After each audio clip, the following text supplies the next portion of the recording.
Okay, let me just, this would help if I turn my volume. Okay, everybody out there? Yes, sir. We're here. That's good. All right, so hopefully I'll get this started in a minute. Apologies for my...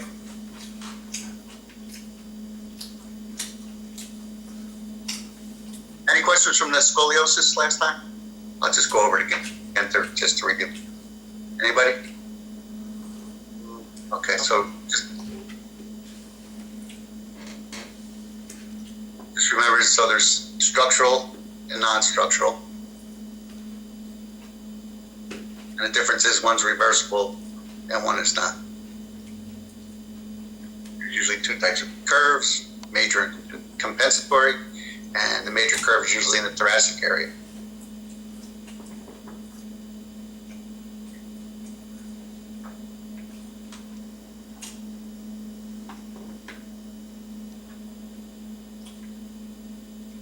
And I'm going to change my lecture from rib hump. I'm going to call it prominence. I guess hump these days has a negative connotation. So we'll refer to it as a prominence.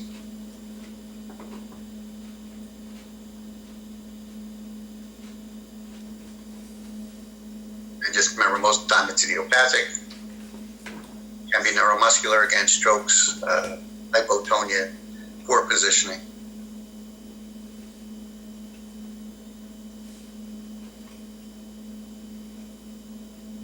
And I don't think I told you the name of the test. So this is called an Adams test. Professor, do you want to be screen sharing right now? I do. Thank you. Let's see.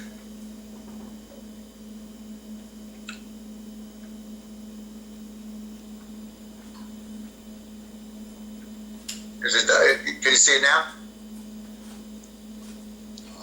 No. Oh, I mean, I can. You can. Can everybody else see it? Oh, okay. Hold on. Maybe I gotta.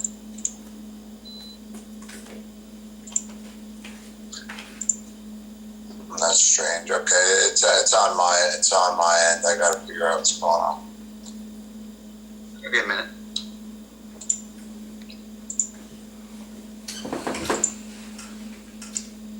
My bad. You good now? I'll figure it out. I realize that there's something I have to do. You can go ahead. It's okay. Thank you. Well, let me know when you're on board. I don't want you to. So again, that forward bending test is called an Adams test.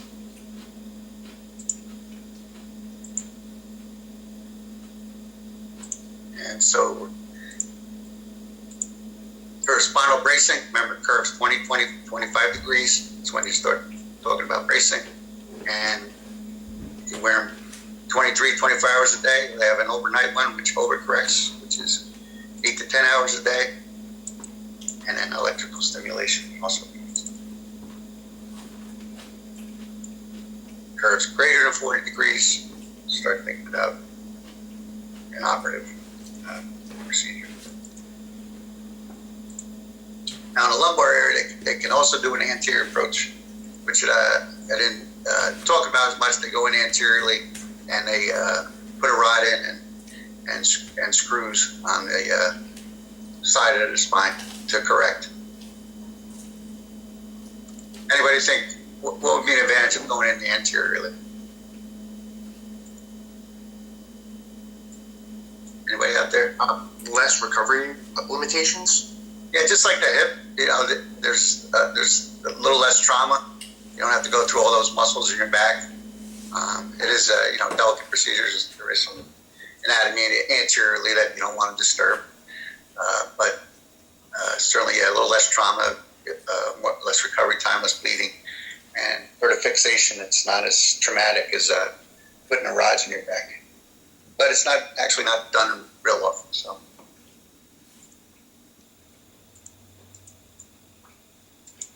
Bracing.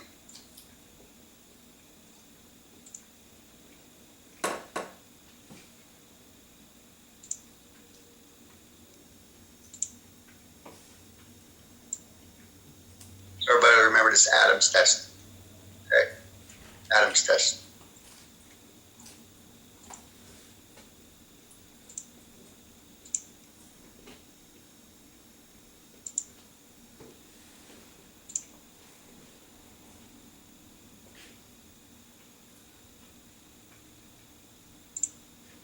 Riser sign. Skeletal maturity.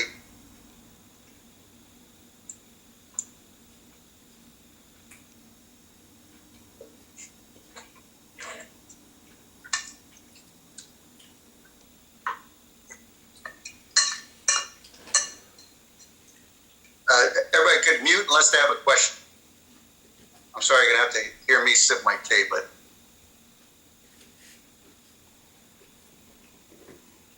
just want to get to those scoliosis pictures.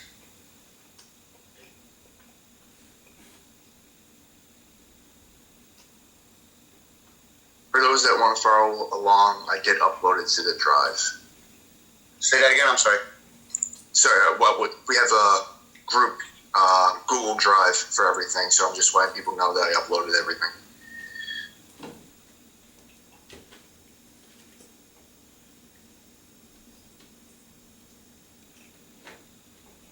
So this picture, I think we discussed about it last time. So, and I'll bring it up when I talk about the system that tries to deal with scoliosis. So, which side does the curved vertebral body rotate toward? Anybody? Make sure you know and understand the slide. Which side does the vertebral body rotate? Convex head. Okay. Can everybody see the picture that's up? Of the ribbon? Okay. So the convex side, right? And spinous process toward the concave side. And we talked about the rib cage collapsing on the convex side and opening, well, being fairly normal on the concave side.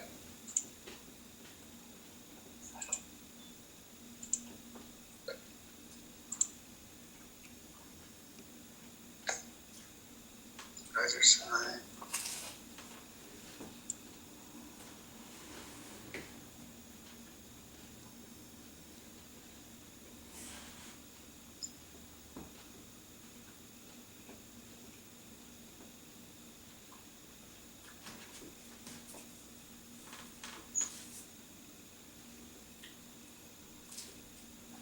And so any questions about scoliosis? I'm just gonna, there is a exercise regime out there where it's really it's more than an exercise regime. It's kind of a neuromuscular, cognitive, somatosensory training that's available that therapists go to and then teach their patients. Anybody ever hear of the Alexander technique? No. No one. Okay, so it's a postural technique started by an Israeli, and a lot of actors actually take it. So it's about posture, keeping your airway open well. So this scoliosis technique is, I'm not going to give you the handout because, you know, it takes quite a while to get certified in it, and it's pretty complicated, but we'll just talk about it just briefly. So it's called physiologic scoliosis specific exercises. And it's almost, I guess it's exercises, but it's really a lot of training, and hopefully you'll see when I talk about it a little bit. So here's an example. Can you see the screen? Yes. Okay, so here's an example. So it's scoliosis, and they do these different postural adjustments and try and correct it. So the idea is to stay on top of the curve once it starts, and what they're basically saying is this scoliosis just keeps feeding it into itself. So you can cognitively try and reverse it by doing different exercises. Make sense so far? Yeah. So here's somebody with scoliosis, and then they're just training them to use their muscles, and it's again, it's pretty complicated. Let me see if I can run it tenets. So here's some of the principles of it. You want to elongate from the stable pelvis and derotate the spine if possible. And then asymmetrical sagittal strengthening, frontal plane corrections, corrective breathing, and muscle activation and stabilization. So is avoid flexion, because that Adams test, what happened when somebody flexed forward with the Adams test?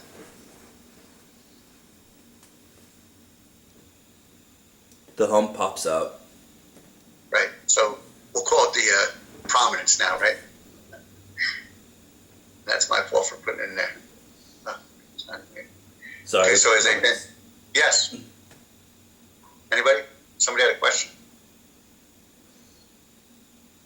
Let me just get back. I'm sorry.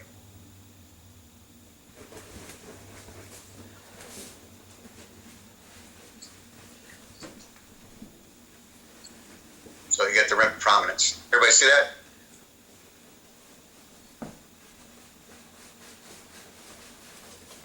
Yeah, and that would be on the convex side, correct? That's correct. Yep.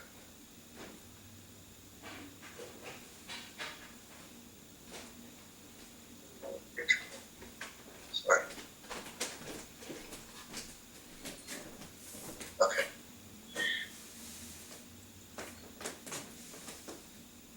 So they classify, you have to learn how to classify the curve. This is just very, as you can see, it's fairly complicated. So they classify it by all these different ways. And that's backed up by radiological pictures. So first is some of the scoliosis that are trying to elongate certain areas. That's the first principle, elongation. And cranial caudal length, more volume in the torso, so that compressed side where the rib was, they're trying to open it up by cognitively doing different breathing exercises.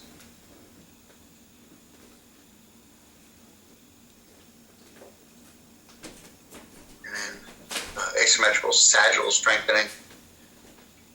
So again, here, they're training the patient to bring it in here and bring it out here. Bring it forward, bring it forward.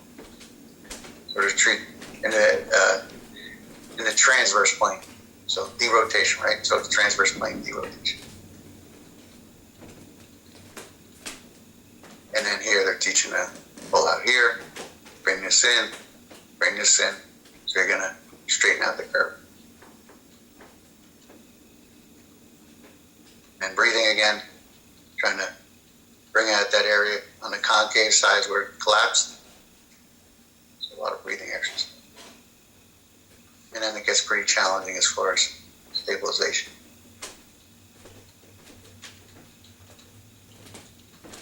So here again is the scoliosis.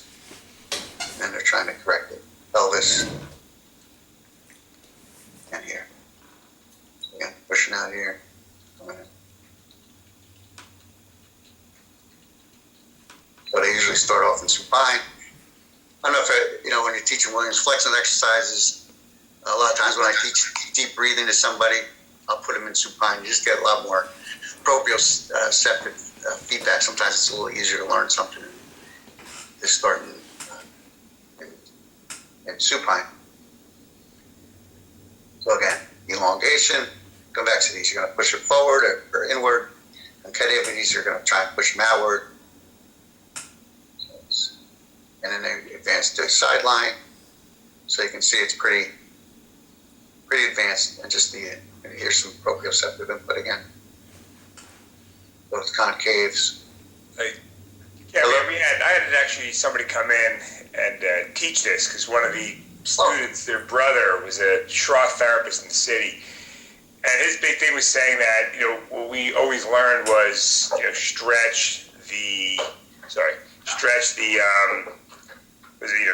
the concave side, strengthen the convex side.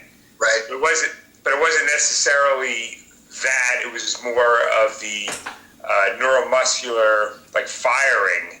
Right. And the fact that of just getting the muscles that might have been elongated, which were actually firing too much. So it was almost like the opposite type of philosophy that we grew up learning. Yeah, and avoid inflection, there's a whole set of exercises that do just what you said, So it's really, and it's a, I saw this. It's unbelievable. It works. yeah. So, But you know, a lot of training, and it's as you can see, it's a lot of cognitive and sensory input. You know, so you're really thinking about what you're doing and trying to correct that posture. But you know, like everything, it's not for everybody. You know, some people just don't have the ability to comprehend it and to have that have those corrections take place. But yeah, very complicated. But like Tom said, it works. There's evidence out there. So again, and then they progress to sitting. Same thing. Stretch, concave, convex, and then back to advanced again.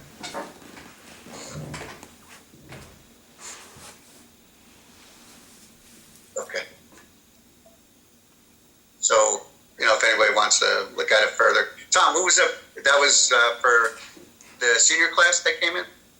it was a few years ago. Remember that Kate Abyss? Yes. Her brother is a Schroff certified therapist out of New York City. Oh, wow. Yeah. I'm gonna look for somebody in the area, see if I can find somebody. But I would imagine. He's down in Cherry Hill. He studied in New York. That's what it is. Oh, okay. Did he say how long it took to get the certification? I think it took him like 2 years. Yeah. It's like that Alexander technique. You know, you have the mentors and everything else. Okay. I wasn't sure if next is going to be pediatric gait. And I wasn't sure if this was going to be a good idea, but I think Professor Doyle's on board with it. Everybody can see? Yeah. Did you share that last? No. It's just, I'll send out the name of it and you can look it up.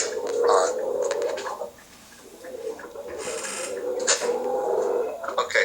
Pediatric gait. I'm gonna be fucking gay, bro. We're supposed to be people, fuck. Mute your mics if you're Dropping some F-bombs. You're mute. We're good? Sorry. Okay, so if you have a response, It's just not your class professor. It sounds like it's the traffic. Or it's a real friend there. Okay. So, yeah, so unmute when you have a question. Okay, pediatric gait. So this looks from, what's that there? Okay, so this looks familiar, right? It's that stepping pattern in newborn, and they theorize that there's already a motor program in there, but you just don't have the postural support yet to engage it, which comes later on. So what's the difference, pediatric versus adult gait?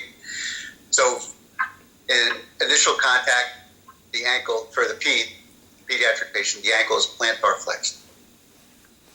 So the toes are the first contact. And then for the loading response, you just started gait. Is that correct? Somebody just tell me if that's correct. Today's going to be our first day. Okay. So this will be like the opposite of what you're going to learn. So the lower response, the knee remains flexed throughout stance. And you just think about your when you walk, when you're at stance phase, when you're standing on one leg, is the knee flex or extended? Extended. Yeah, so you know your initial flexion and then it's going to extend. So there's no real loading response for the pediatric patient. And then during swing phase, the ankle remains in plantar flexion.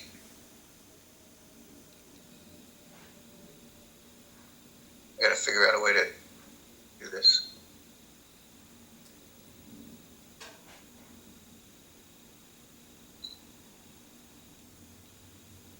I don't know why it's so big when I do the screen. I guess I'll go this way. So this is here's a pretty good picture of what happens. So during stance, you can see extension for the adult, for the peds patient, it's flexed.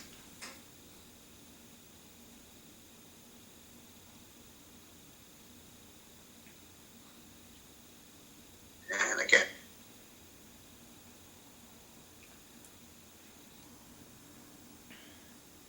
best is foot strike.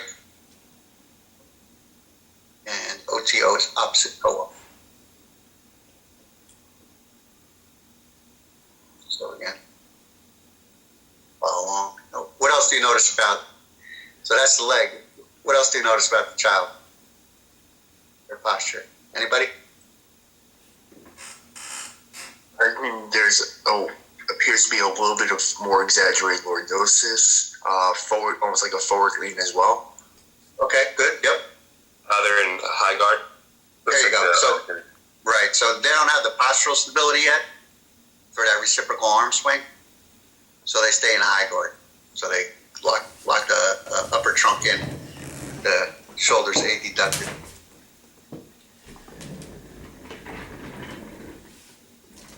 Now we have a 3-year-old, which is a more normal gait pattern. You know, it's just that foot strike. What's the difference here? Anybody? The heel is striking first instead of the toes. Right. And then you're getting a toe off also.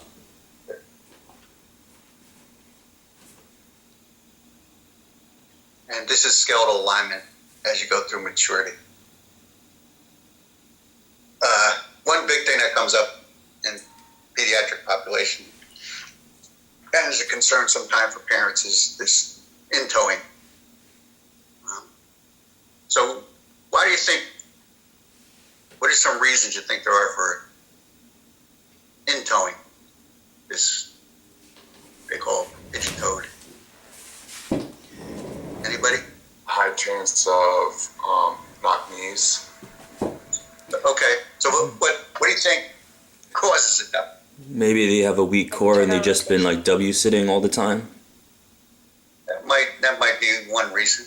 So okay, let's stay with that. So if you're W sitting a lot, what's that? The hip. Introversion. Internal rotation.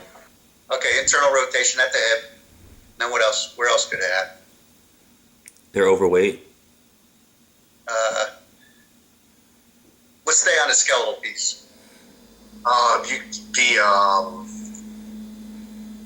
The tibia could be also partially rotated as well. Okay, so you could also have inversion or tibial rotation, internal tibial rotation. And then where's the last part it might occur? Coxavera, maybe? What's that? Coxavera. Oh, okay. So we got the hip, we got the tibia. Let's go down to the foot. What might cause it to look like there's in-towing at the foot? Maybe like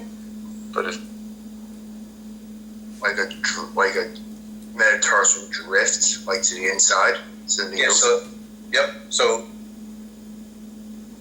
the forefoot is adducted. Yeah. So those three things So possibly cause it. can we say pronation of the?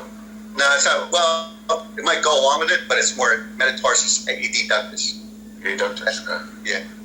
So those are some reasons. One, or all, or a couple, and then sometimes it's just on one foot. Sometimes what they found was looks like boys seem to do a little bit more than girls, and the left foot, for whatever reason, left side of the body, for whatever reason, seems to be more involved. Okay. But it's a big concern for parents, obviously. And it usually does self-correct by 6-7 years old. They used to do a lot of bracing in the past, but they found that kind of screwed up alignment even worse, where a lot of these kids were becoming very flat-footed, and it just dropped the callus, so it wasn't a good idea. But we kind of go from, so what's the in utero position of those lower extremities when they're in the womb, though that lasts some trimester? Flexion. Flexion. Flexion, what else? Hyperflexion. Hyperflexion, yeah. Remember, yeah, physiological flexion. What else? What other position is the hip in? External rotation. Posterior tilt. Okay, so posterior toe. Somebody said external rotation. Yep. And what else? One more.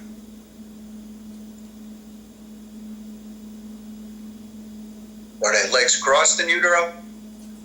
Out to the side? So they're out to the side, right? They're abducted. right. So they're out to the side. So you kind of can see where this posture comes from. And then around 170, that's when you start getting upright, start weight bearing. And there's a little bit of a drift. And by 4 to 6, 7 years old, fairly normal.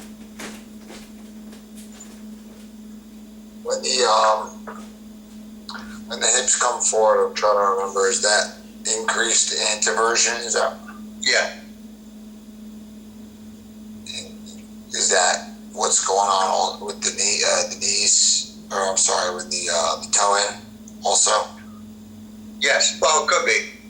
Well, it could be the tibia, could be the forefoot. So it could be any one of those. Right. Can you very quickly go over the causes for toe in gait again? Just name them. Okay, so internal rotation at the hip, right? So if you're sitting there and if you internally rotate, what's your foot do? It just goes in as your ankle goes out. So you get that toe in. Now you can't rotate your tibia, but that's another one. So internal rotation there, and at the forefoot, adducts. Okay? All right, thank you. You're welcome.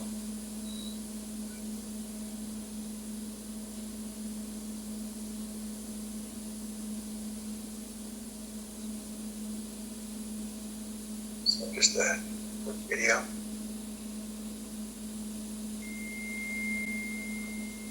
Some of those gait characteristics.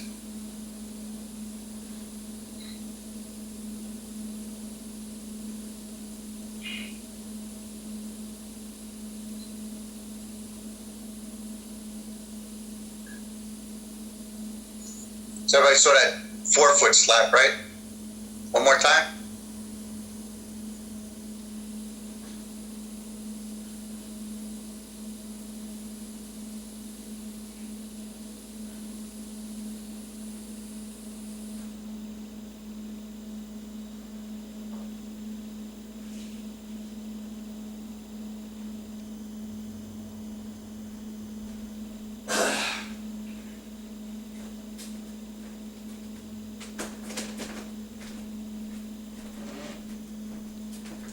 What do you notice about the left lower extremity here? There's no dorsiflexion. Okay, so you'll start there. Okay. What about the hip? The hips flexed. I can't quite. Looks to be internally rotated. A little bit, but hyperflexion, that's probably the big one. He's a little further along because his arm is down. Looks like he's holding something too. I can't really tell, but it looks like his knee is also practically extended, so he's kind of walking like almost peg-legged-ish. I could be wrong. But you can see that hyperflexion there, right, when he picks it up.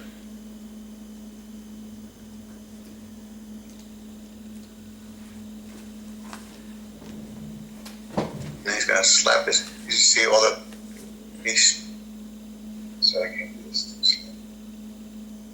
Yeah, so you see that slap, that foot down. So the anterior part of his foot is going down first.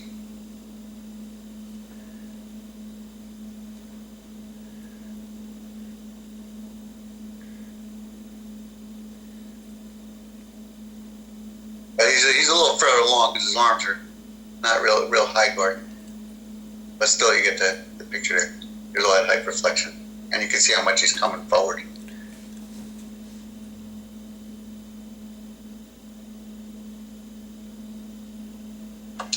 Sorry, what part of it is hyperflexion? Ready?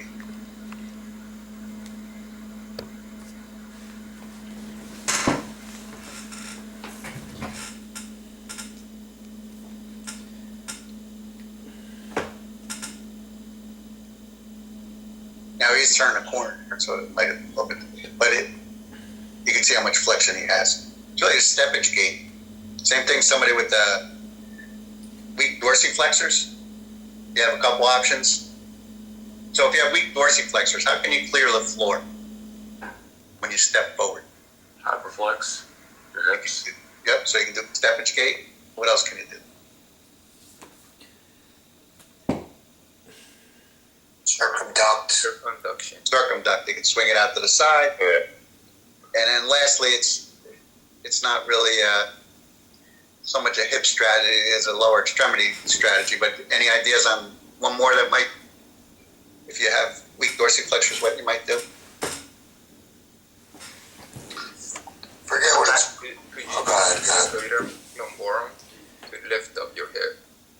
Okay, so that kind of comes along with the steppage gait a little bit, depending on which muscles are weak. You can substitute the quadratus lumborum for the steppage gait. One more.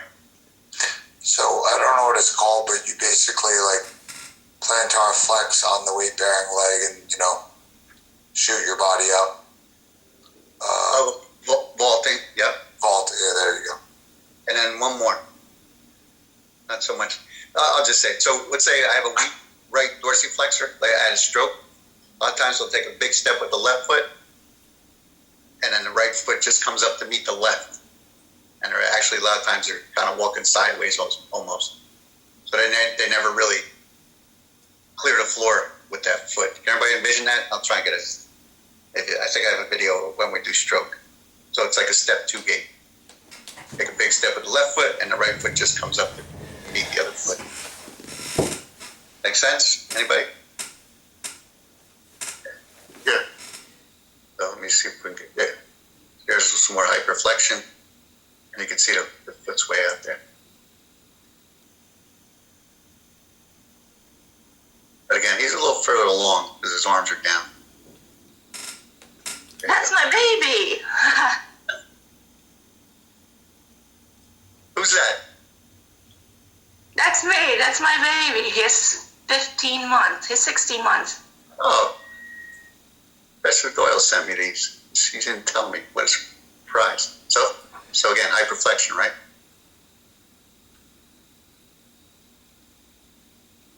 So 15 months, that's, Oh, Cindy, this is your son? Like, actually?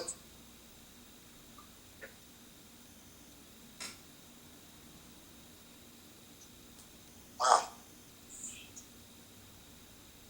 Okay.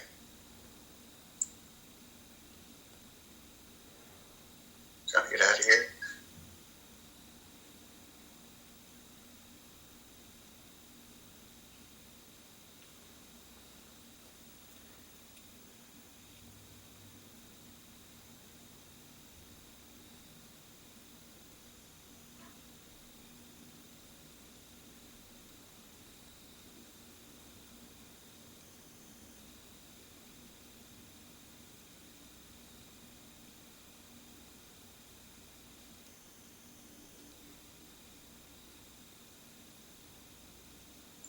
So again, pretty good because you can see the upper extremities are down, and he's lifting still with some hip flexion there.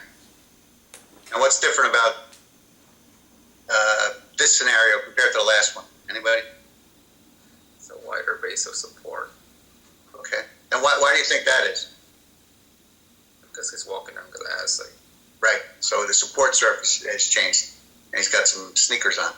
Good.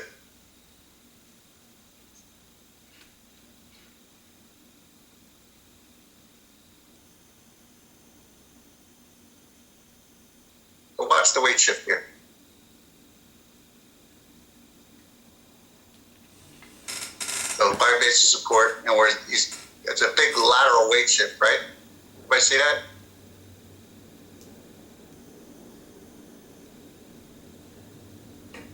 Yeah, it also looks like he almost like does like a circumduction style gait.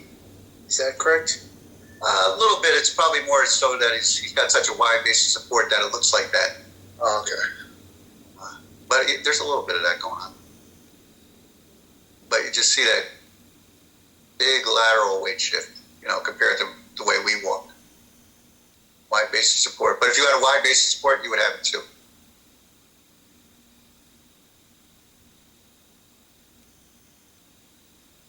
And what do do you see kind of happen here? So look here, and then what starts to happen? Anybody? Hyperextension. Let's talk about the base of support, right? So It's come back narrow. here. It's narrower. So he's already adjusting. You have to drill fast. Unfortunately, they walking one day, next day they're running. But so the base of support starts to narrow, right? He's getting a little more comfortable, and he's narrowing his base of support. But again, still leaning forward. And here, so his balance is being challenged. He comes up to a little bit more of a high guard. But you got that increased lordosis, that pelvic tilt, hyper hip and knee flexion, and still landing pretty much. He's on the forefoot. Everybody see all that?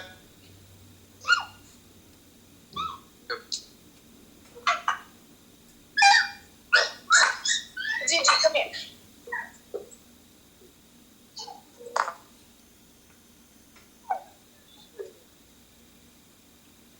So now what happened?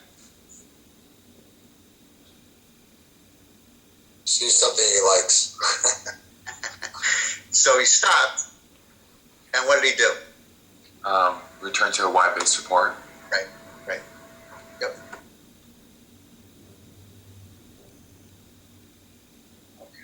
Professor Lawless, in the Yes. beginning, when we were examining like the shift from a wide base to narrow base, his right foot and leg came out more in front of him, like that. So is that what you should start to see as progression from like walking, like kind of like a waddling to like more of like a normal gait? Well, I think initially, they're probably just not sure where they're at proprioceptively, that they're not sure where they are. So once he gets more confident, he starts to narrow his gait. He's feeling, pretty good about it. And then when he stops, he brings it back to, right? Because he's moving fairly quickly. It's easier to maintain your balance. He stops, shoulders go back, and he keeps a wide base of support. Good? Everybody got it?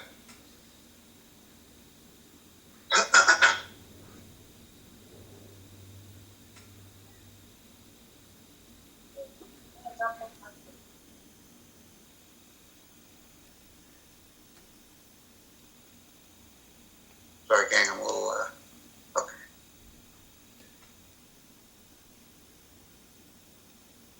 Whew. Okay. I get nervous when I start floating around in here. I don't know what I'm doing. All right. I'm going to save these to for a little bit later. So, new gait posture. So, pediatric, when they first start out, right?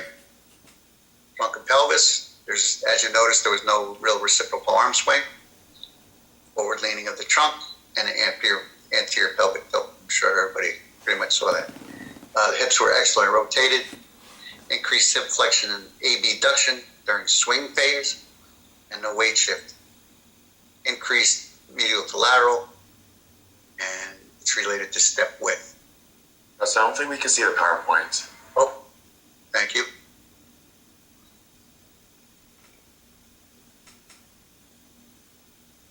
How about now? Yes. Yes. Okay. So again, that weight shift, everybody saw it. And the pelvis. So hip abductor activate on stance leg. And that's the one muscle that kind of stays true throughout ambulation, is that hip abductors. They really stabilize the pelvis when you're walking, especially on the stance side. And how do we activate it? I think we spoke about it a lot, or did speak about it. So cruising. So when you cruise, if you can imagine facing a table and you're sidestepping, you're activating those hip abductors a lot. So practice. And you'll see kids cruise a lot and stand up before they start walking. Stabilization of the shoulders emerges around the second month of walking. So some kids walk at 12 months, so at 14 months. Some kids work at 13 months, so at 15 months. Everybody's clear on that piece of it? So during that second month of walking, the shoulders become more stable. Head stabilization takes a long time to develop. So for 3 to 6 years, it's present on level surfaces if there's no challenge to their balance. So if they're going down a ramp or something like that, they're not going to be able to stabilize their head real well. At 7 to 8 years old, they should be able to stabilize with any challenges to their balance.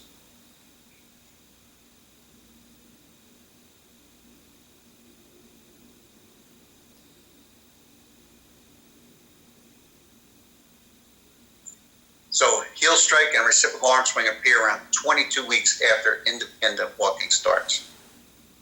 So heel strike and reciprocal arm swing appear about 22 weeks after independent walking begins. And again, mature gait around 7 years old.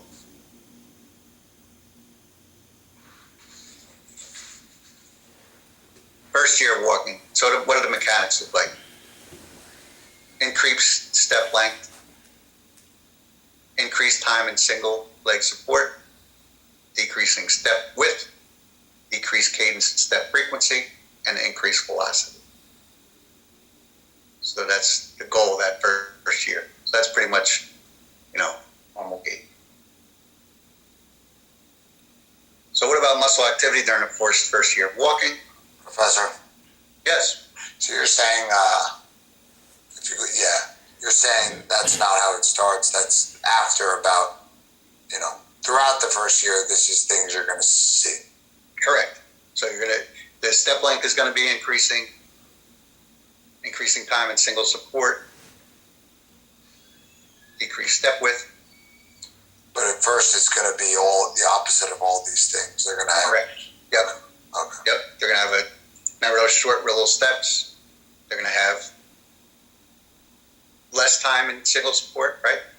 If you can imagine those shorter steps, faster cadence, well, that's going to lead to, it's really about getting those strong pelvic stabilizers and be able to get increased time on that single leg support. Well, that's going to, help out and increase velocity. We'll talk about a lot about, and maybe, I'm not sure if you get it, but with the velocity, when we talk about stroke patients and, adult neurological problems. That's going to be key as a key indicator if you're going to fall or if you're going to be a community ambulator versus somebody that might have to be stuck in.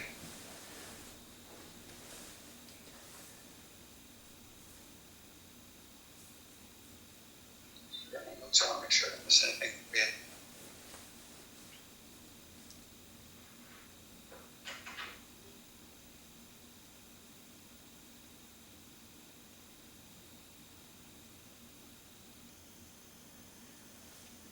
So get back to muscle activity. So gluteus medius.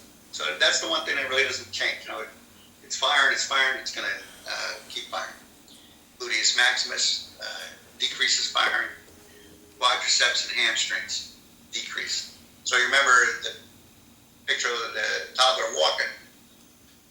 The quadriceps and hamstrings are firing for a fairly long period of time. So the gastrocnemius decreases during stance phase. As the gastrocnemius is strengthened, it can eccentrically control the forward movement of the tibia. So remember, you're slapping your foot down. It's really forefoot that's going on there, and then it's really the eccentric control of the tibia moving forward. And it's going to eventually lead to short loading response. Anterior tibialis decreases and becomes stronger. This decreases the need for a step gait, right? So that dorsiflexion and increased hip flexion, and leads to heel strength. So as you can imagine, once your dorsiflexors become stronger, you don't have to clear the floor. You can do it at the ankle rather than at the hip and knee, and that's going to lead to a mature heel strike. Any questions on muscle activity? Is that making sense to everybody? From watching the video. I got one longer video we're going to watch, but making sense to everybody so far? Yeah. I'll take silence as understanding. Hip and trunk, so reciprocal arm swing. Co-contraction high guard, no longer needed for stability, right? So as the baby's moving, or as the toddler's moving forward, their weight shift is moving forward, they're going to go into that high guard position, co-contract at the shoulders, and that's going to lead to more stability. Eventually you want to get to that reciprocal arm swing. And now as an adult, that reciprocal arm swing, it's passive, right? Once your pelvis starts rotated, your arm swing, you don't think about swinging your arm back and forth. So with decreased hip abduction and external rotation, the base of support is going to start to narrow, and that's all due to better postural control. So once that hip gets stable, you're going to have better postural control. And those good things will happen. Reciprocal arm swing and a narrowing of the base of support.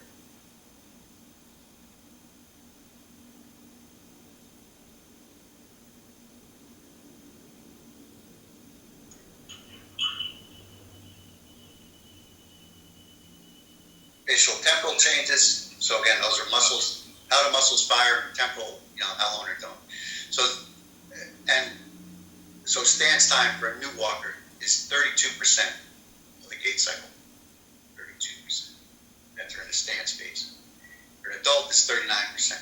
Some literature says 38, but I'll see what Professor Doyle said. I should have checked it, so we're on the same page. But anyway, it's around there. So increased postural control allow for increased single leg stance time, length, and decreased step width. So you're going to get increased stance time, longer step length, decrease in step width. Making sense to everybody? Go ahead. I thought for an adult, I thought it was much longer than that stance time, closer to 60% of the time. 39. That they're in stance. What do you mean by stance? Not single leg stance, or? Yeah. Is that so? Does that include when they have both feet down? No, no. Just one. Correct. Okay, maybe that's what I'm thinking, and that's per leg. So math is kind of there. Okay, I think I got it. I mean, the point being that you're going to increase the stance time. Don't worry about the number too much. Okay, for Professor Doyle's question. So what are some of the determinants of mature gait? It's going to be that walking velocity. Your base of support is narrow, not too narrow, of course, but the duration of single leg stance time, the cadence, and step length. And then really what's not as important, believe it or not, is the heel strike and the ankle angle at heel strike. So the available range of motion there. So practice, practice, practice. That's how you get the Carnegie Hall, right? So 14-month-old per hour practice. 2,000 walking steps, 7 football fields per hour. So, parents are running around after the kids. Falls about 15 times. Right? So they're still getting that motor program together. So falling is pretty frequent. 12 to 19-month-old per day practice. 6 to 7 hours of activity. It's about half their waking time. 14,000 steps, 46 football fields, and 100 falls. So when we talk about the disabled child, we're not really able to experience a lot of this. Because what don't they have when it comes to movement? Anybody?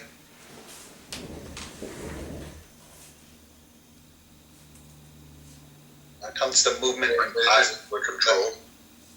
So for movement and posture, what doesn't a disabled child have? So what'd you say about control? Coordination and control. And if you lack it, what's that going to lead to for posture and movement? A lot more falls. Postural instability. A little more, folks. So, Muscle tone. do you think you're going to fall more? Yeah, they should fall more if they don't have any proximal stability.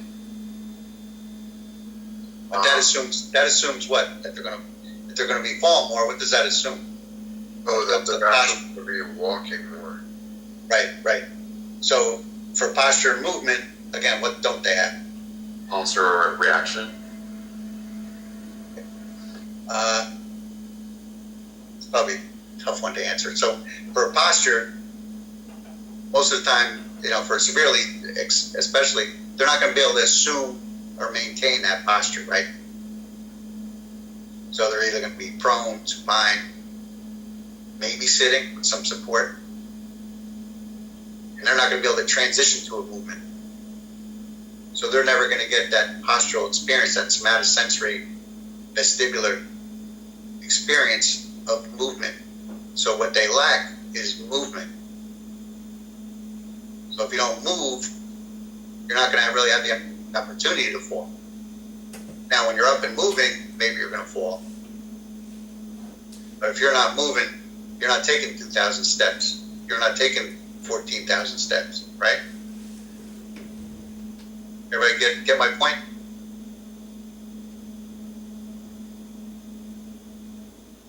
Yes? Anybody? Yeah, I mean, I think I got it. Right? So if you can't assume and maintain a posture, you're not experiencing that somatosensory, what it feels like to move, what it feels like to get your hips to rotate, and then start to catch yourself. Right? So if you see a quote unquote normal child sitting around 5-6 months, he's playing around, he's moving his hands to the anterior, he's leaning, he's falling. Same thing, he's gonna be falling a bunch of times, but he's able to probably assume that posture.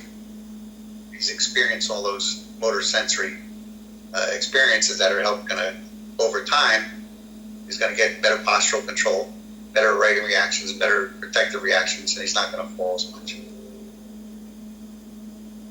But what's interesting, when you move from supine to prone, all right, I conquered that. You have to relearn all that stuff again in sitting, right? Because you're using the postural muscles differently. And then once you're standing and walking, you have to relearn all that stuff again. What it's like now to be upright and walking, now I got to do, talking about head stabilization. Look how much time it took to really get a stable head when you're walking.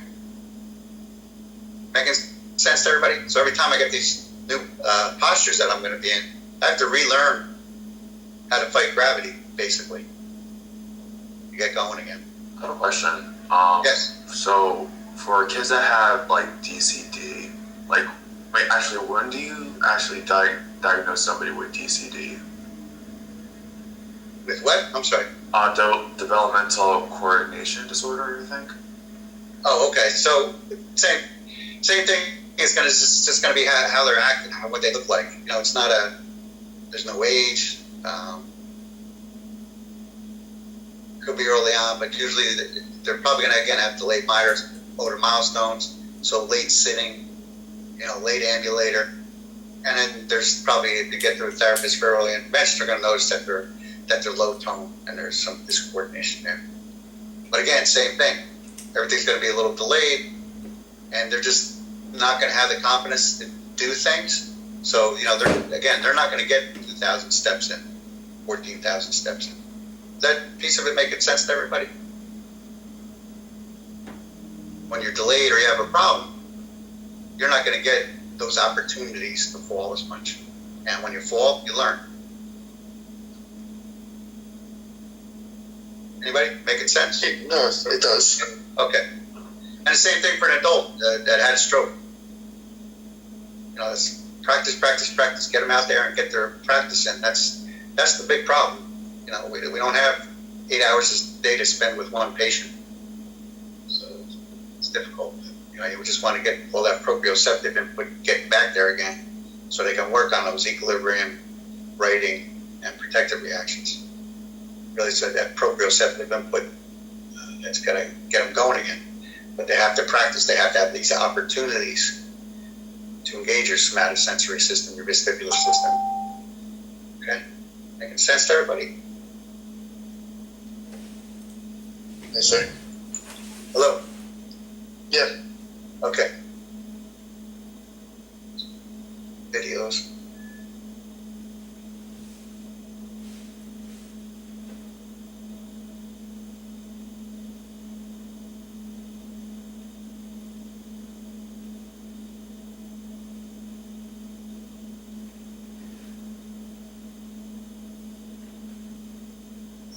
This never opens. If you put a space at the end, so like go there, just put a space and then it opens up. There you go. Thank you. You're welcome. Love having you to teach me things. It's not working. Just press the open link right there. So if you right click it. I gotta wait for that to come up. I got you.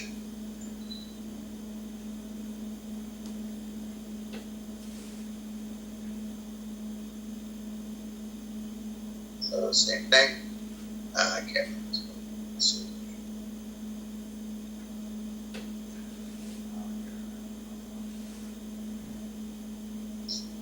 Okay, we'll just watch.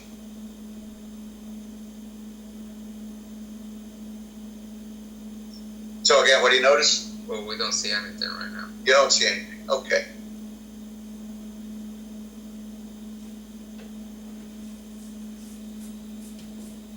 Got it now? Yeah. Okay.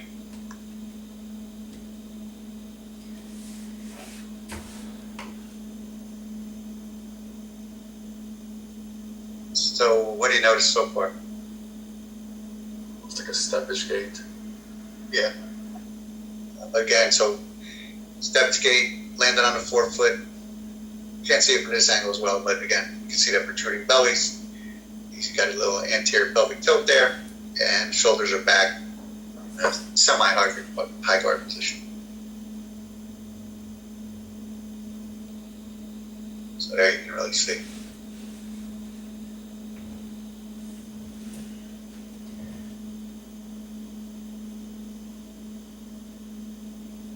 Right, you see the. What do you want? Sorry, I gotta let one of the dogs out.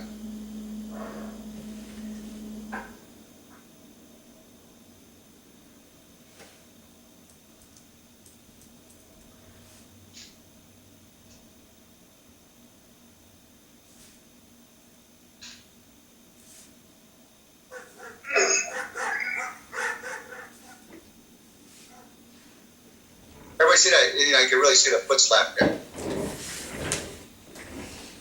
Hold on there. There we go.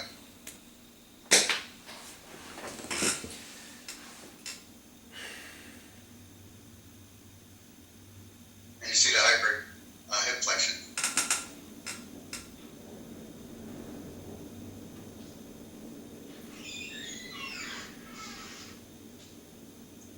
He looks confident. Yeah. But again, at high guard, boom, boom, right? Just that foot slap with the bringing the hips up.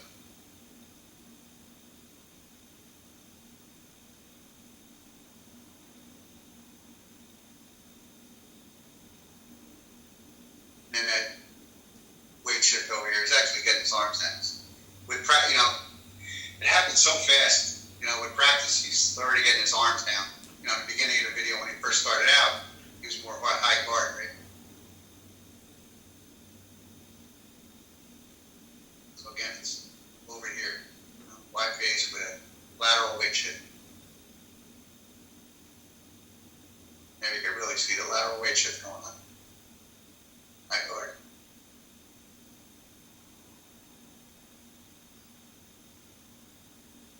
And it's, you know, the saddles. You can see everything's so far forward. Picked up the speed, his gaze went down.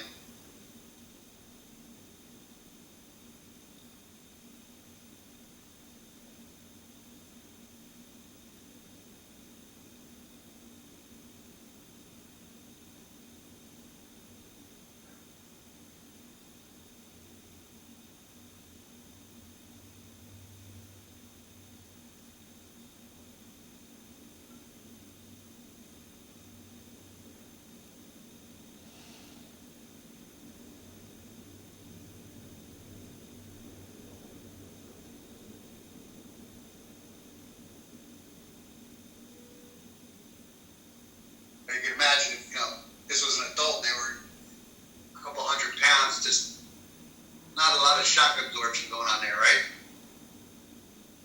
You feel the floor shake. yet, Yeah. right? There's not a lot of shock absorption going on. You'll get that with the adult gait when they talk about it.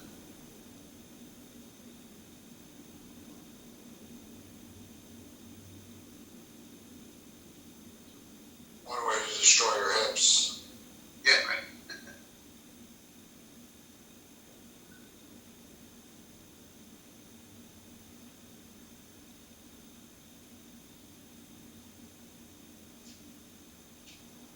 Hang on a minute. Yeah, turn this guy off. Uh-oh.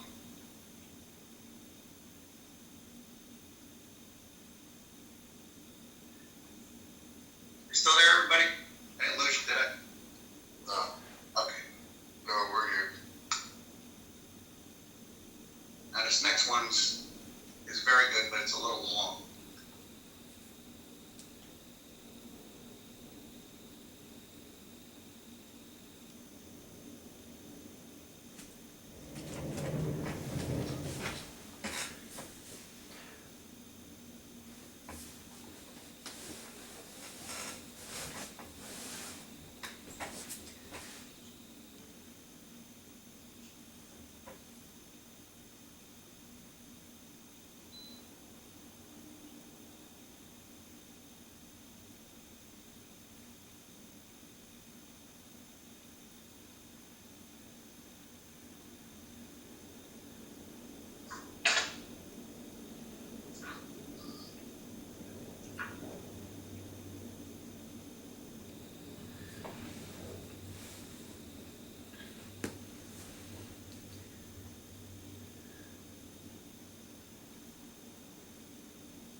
So, Professor, there's not a lot of shock absorption because of the speed at which they're running, and Hold on, I screwed something up. I'm sorry.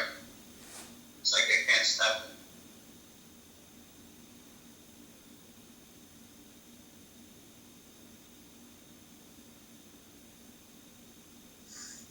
Go ahead.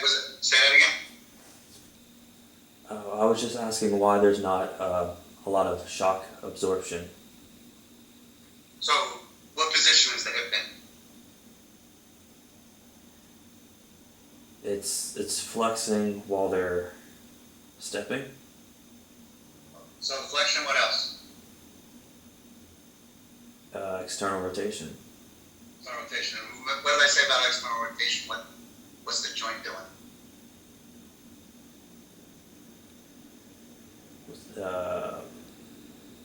So it's approximate, right? Everything's close together then? Oh, So right. they call it close pack position. Mm-hmm. So, and then when you're bringing the leg up pretty high, you're bringing it down, you or I, we don't have all that way to go before we hit the ground. You understand what I mean? We don't bring it, if we flexed our hip up real high and brought it down, it would be, banging on the floor all the time. So that's a piece of it. And then you're on the postural control. So, those postural muscles aren't helping you out to decrease shock.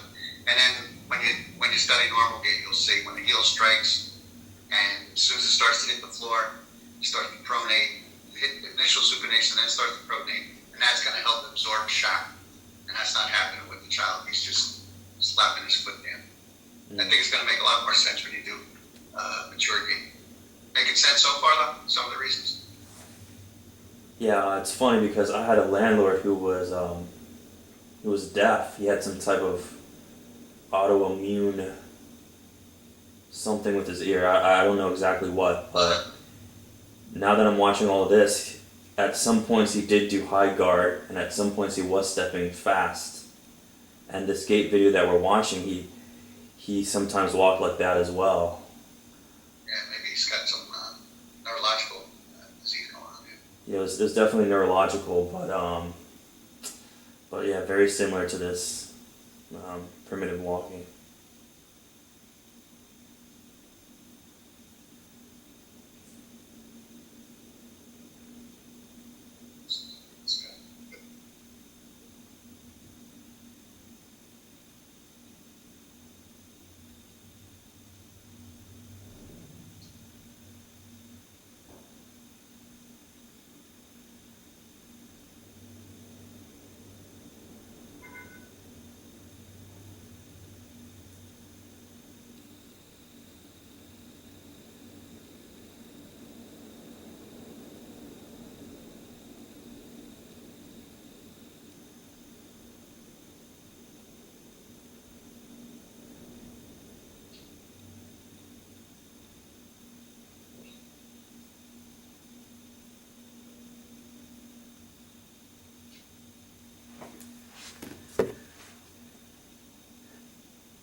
9:30.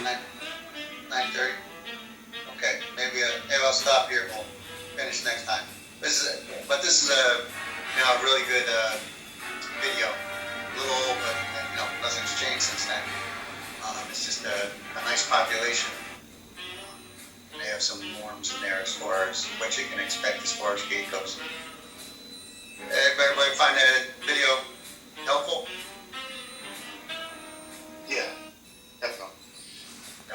Good. So again, you just see that externally rotated steppage type gate going to a more narrow internal rotation is going to be a piece of it, and then going from 4 foot hitting the ground first to a heel strike. Okay. All right. Any questions at all, anybody? So you can finish watching on your own, and we'll definitely finish it up next class. And then pretty sure we're done with these. Then we'll move on to some more adult. Very happy. Okay. Thank you so much. All right. Have a good day, everybody. Thank you. You too. You too.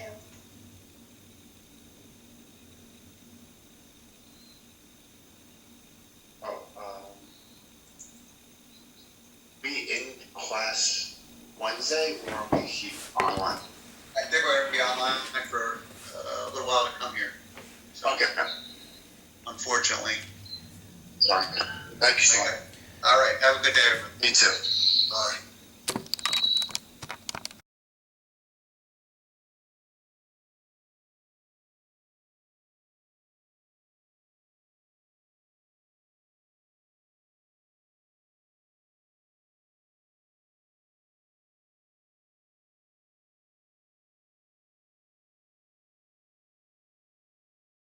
Didn't share the screen yet, right? No. Okay. All right. I'm trying to find. Oh, I have the sun in my eyes here.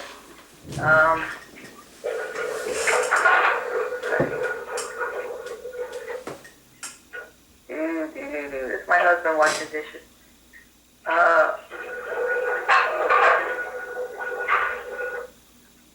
All right, for some reason, come on guys, help me out. For some reason I can't find, I'm clicking on the more and I can't find where it says share screen. So, all right, hold on.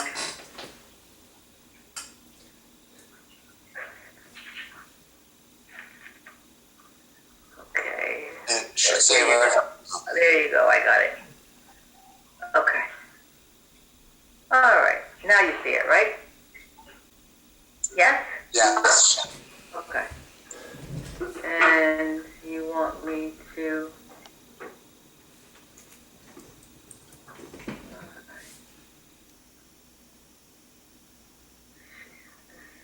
All right.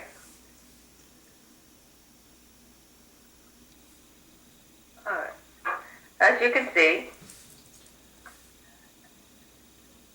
from this, what do you see from this? From this cartoon character walking? What do you see? Anything? Wide base of support. Wide base of support, okay. What else? Forward lean. Forward lean, yeah, good. What else? Slipper arm movement. Externally rotated hips. Heel strike. Okay. Good. So just from this cartoon, you can see all this. You can see some lateral shifting. You can see the head move laterally as he walks, as he steps on the weight-bearing foot. You could see really important that reciprocal arm swing. So as the left leg advances, the right arm moves. That's to control the rotation of the trunk. Okay. So you can see that just from here. When we talk about gait, can anybody tell me the phases of normal gait? Can anybody tell me the traditional and Rancho Los Amigos terminology for gait? Anybody? There's JT? heels. Or who was that? Rodney? I, That was you, right? yeah. Okay. So, can you tell me the traditional Traditional, it's heel strike, and then flat foot, and then mid stance, and then heel off, and then toe off. Okay, and how about the swing phase? Initial swing, mid swing, and terminal swing. Okay, you just mixed them up, but that's what Francis Los Amigos. It's acceleration swing. Oh, my bad. Okay. And anybody, the Rancho Los Amigos? I only remember like half of them. I know it was initial contact. Mid stance is the same, and I know terminal stance is a heel off, but I forget the other two for foot flat and toe off. Movement response. Okay, initial contact, low response, mid stance. What else? Terminal stance And pre-swing. pre-swing. Okay. And then what, was it Rodneo? Or was it, yes, what he said before, initial swing, mid-swing, terminal swing would be part of that. Okay. When we talk about the gait cycle, it's the heel strike of the right, let's say we're looking at right foot as opposed to left foot. If we take the heel strike of the right foot, it's the gait cycle would be then the heel strike of the same foot, okay, of the right foot. So heel strike of one foot to the heel strike of the same foot. So if I'm walking and I strike my heel of my right foot, and then I have to strike my heel with my left foot, and then I strike my heel with my right foot again, that is a stride length. It is also the gait cycle, and it is also comprised of how many steps? Two. Yeah. And the gait cycle is divided into both the stance and the swing phase. The stance phase is the time that we have at least 1 foot on the ground, right? Except for rutting. That's the only time when we never have 1 or 2 feet on the ground. But when we're walking during normal gait, we always have 1 or 2 feet on the ground. So there's a stance phase and there's also a swing phase. The normal gait is comprised of the stance phase, which is approximately 60% of the gait cycle itself, and the swing phase, which is 40% of the gait cycle. This changes with running, okay? Because there are times when you run where no foot is on the ground. When you hop and do other kind of activities such as that, that's different. Okay, we don't call that a normal. We don't break that into stance and swing phase, but we certainly do when we walk. We have a stance and we have a swing. Okay, Professor D'Onofrio, I see you're on, right? Yes. Yep. Okay. I wanted to make you. Oh shoot! I shouldn't make you. How am I going to do that now? I want to make you All right, I see. Okay, hold on.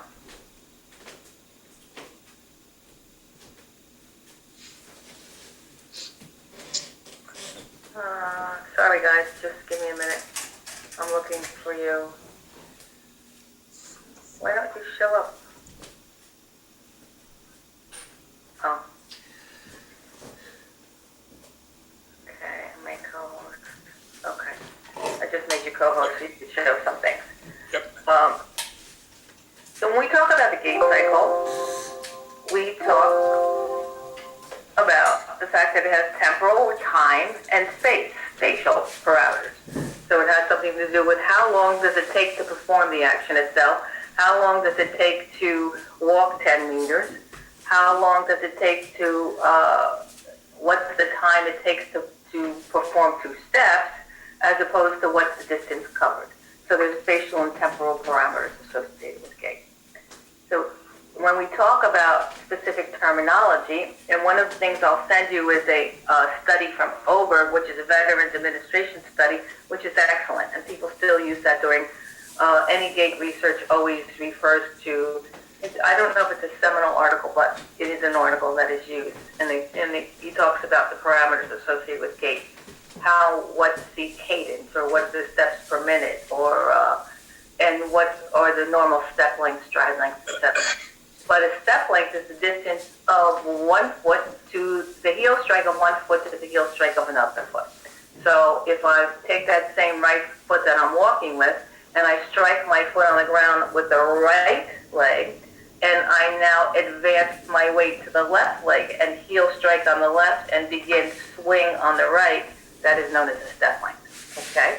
So a step length is the distance from the right to the left, and a stride length is the distance from heel strike of right to heel strike of right, okay? Everybody get that? Step length is heel strike right to heel strike left. Stride length is heel strike right to heel strike right, okay? And cadence is the number of steps per unit time. This is a gross average, 110 to 120 steps per minute. If you look at Oberg's study, he talks about men walking about 1.3 to 1.6 meters per second, and women about 1.3 to 1.5 meters per second. But generally, as a rule, a lot of people use specific numbers, but I don't want you to worry about the numbers. There's an average. Women usually walk 117 steps per minute, men 110. But somewhere about 110 to 120, okay? It could be different. Could be 90, could be 135. So we all just have to understand that what's normal, you always have to look at what's normal for one, because everyone's different. Our steps are different. Velocity is distance over time, and it's based on the cadence or the steps that we take, steps per minute, as well as the step length. And we have a single and a double support time. Double support time, as it sounds, it refers to when 2 feet are on the ground. Okay, so it refers to 2 intervals in the gait cycle in which body weight is transferred from 1 foot to the other, and both the right and the left feet are in contact with the ground at the same time. Both feet are on the ground. So when does double support happen? Double support happens during beginning and end of the stance phase. Okay? So during that phase of heel strike to load response, that's when you're going to have it, and at free swing. So that's when you'll have the periods of double support. Professor? Yes. So when you say cadence, is that pretty much like step frequency? Yes. Yes. Steps per minute. Thank you. Okay? So double support time, 2 feet are on the floor, on the ground. Single support time, 1 foot is on the ground. Single support, mid-stance. So what do you think? Do you think you're going to be taller when you have 2 feet are on the ground, 2 feet on the ground, or 1 foot on the ground? When do you think you're going to have a larger vertical displacement? When do you think you're going to be taller, or have the appearance of looking taller? Excuse me. 1 foot. Yeah, well, 1 foot's on the ground. Okay, and if I said at mid-stance, that it's at mid-stance, when you have 1 foot on the ground, that's probably when you're going to have that appearance of being a little taller. And the vertical displacement depends on a lot of things. I mean, think about when somebody runs. If they're a nice, smooth runner, they have less vertical displacement, right? Your head isn't going up and down every time you run. So if you look at a new runner, you may see a lot of that movement. If you see somebody who's trained and has done it over time, you're not going to see a lot of vertical displacement. So the cycle time is the amount of time that is required to complete a gait cycle.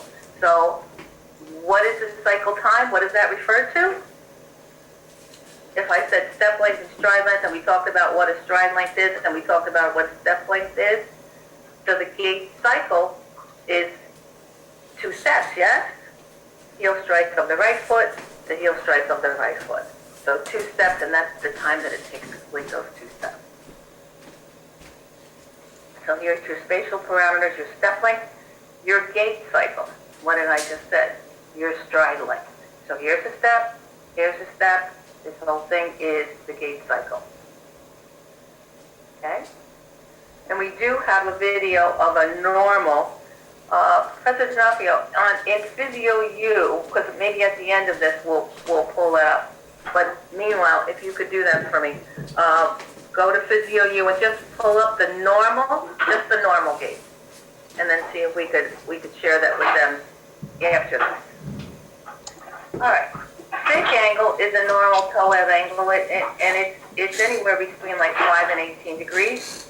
So we don't walk with our feet exactly straight ahead. right, with our toes pointing forward. They're out to the side a little bit. That's known as the thick angle. Some people have internal rotation of the hips, and when they have internal rotation of the hips, they have a negative thick angle, right? Makes sense? We will ask you to do this, and, initially we thought that maybe we would ask you to get your own butcher paper and do this at home for a homework assignment, and I'm not sure if we're still going to do that. We'll discuss that. It's nice to do this in class, in lab, because you could have other people. I think we'll have to discuss whether it is you have other people at home to help you with this, because you can't do this by yourself. But we'll discuss it. That's a normal thick angle. So again, here's the stride length. Here's your walking base, which is generally 2 to 4 inches. We have a left foot, a right foot, a toe out angle. We're going to examine this when we come back to class. Or, I don't know, Professor Nupper, you think it's going to work if we have them try it at home?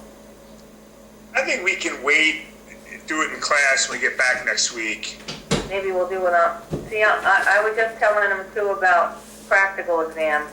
Maybe we'll do this on Monday and then we'll do the practical on Wednesday, or we'll do the practical on Monday and we'll do this on Wednesday. I don't know. You need the hallway, and I think it's good to see like the measurements, like them do it together. You guys really need to do this. I think you learn a lot from this. Yeah. All right, we'll figure it out. All right. So terminology review. So again, I said, they came around and they said traditionally we're gonna call this heel strike, we're gonna call it foot flat, we're gonna call it mid stance, heel off, toe off, acceleration, mid swing, deceleration. Then they said, really these are just like points in time, because not everybody's like this, and this doesn't tell you much about what's going on or how the person is walking. So they came up, Ranchos Los Amigos, which really did a lot of studies on gait, came up with the fact that, well, when you're putting your leg on the floor, does it really matter how you put your foot on the floor?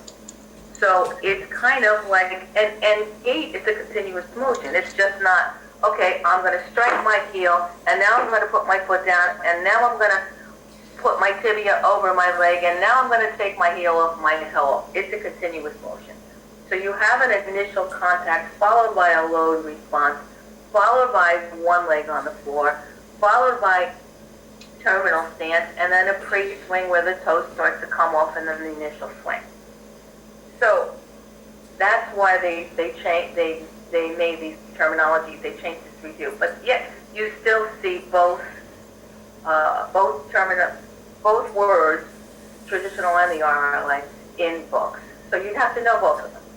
So, because really, when you think about somebody who's got a tight gastroc, how would that affect the first event or point in time when we talk about traditional gait? If somebody had a tight gastroc. His Chris? contact is gonna be with his toes, maybe. Okay, so Andre said the contact is gonna be with the toes. Absolutely right. Same if somebody's had extensor spasticity, right? Somebody's going to contact with the toes. Somebody's got a tight gastroc. Somebody's been in a cast and they've got a fusion. Somebody, whatever. You could think of a million things of why somebody will not strike their heel on the floor. Okay? So hence the term initial contact. So initial contact is interchangeable with heel strike. Load response is foot flat. Mid stance is still mid stance because it's still when one foot is on the floor and the tibia is perpendicular to the ground.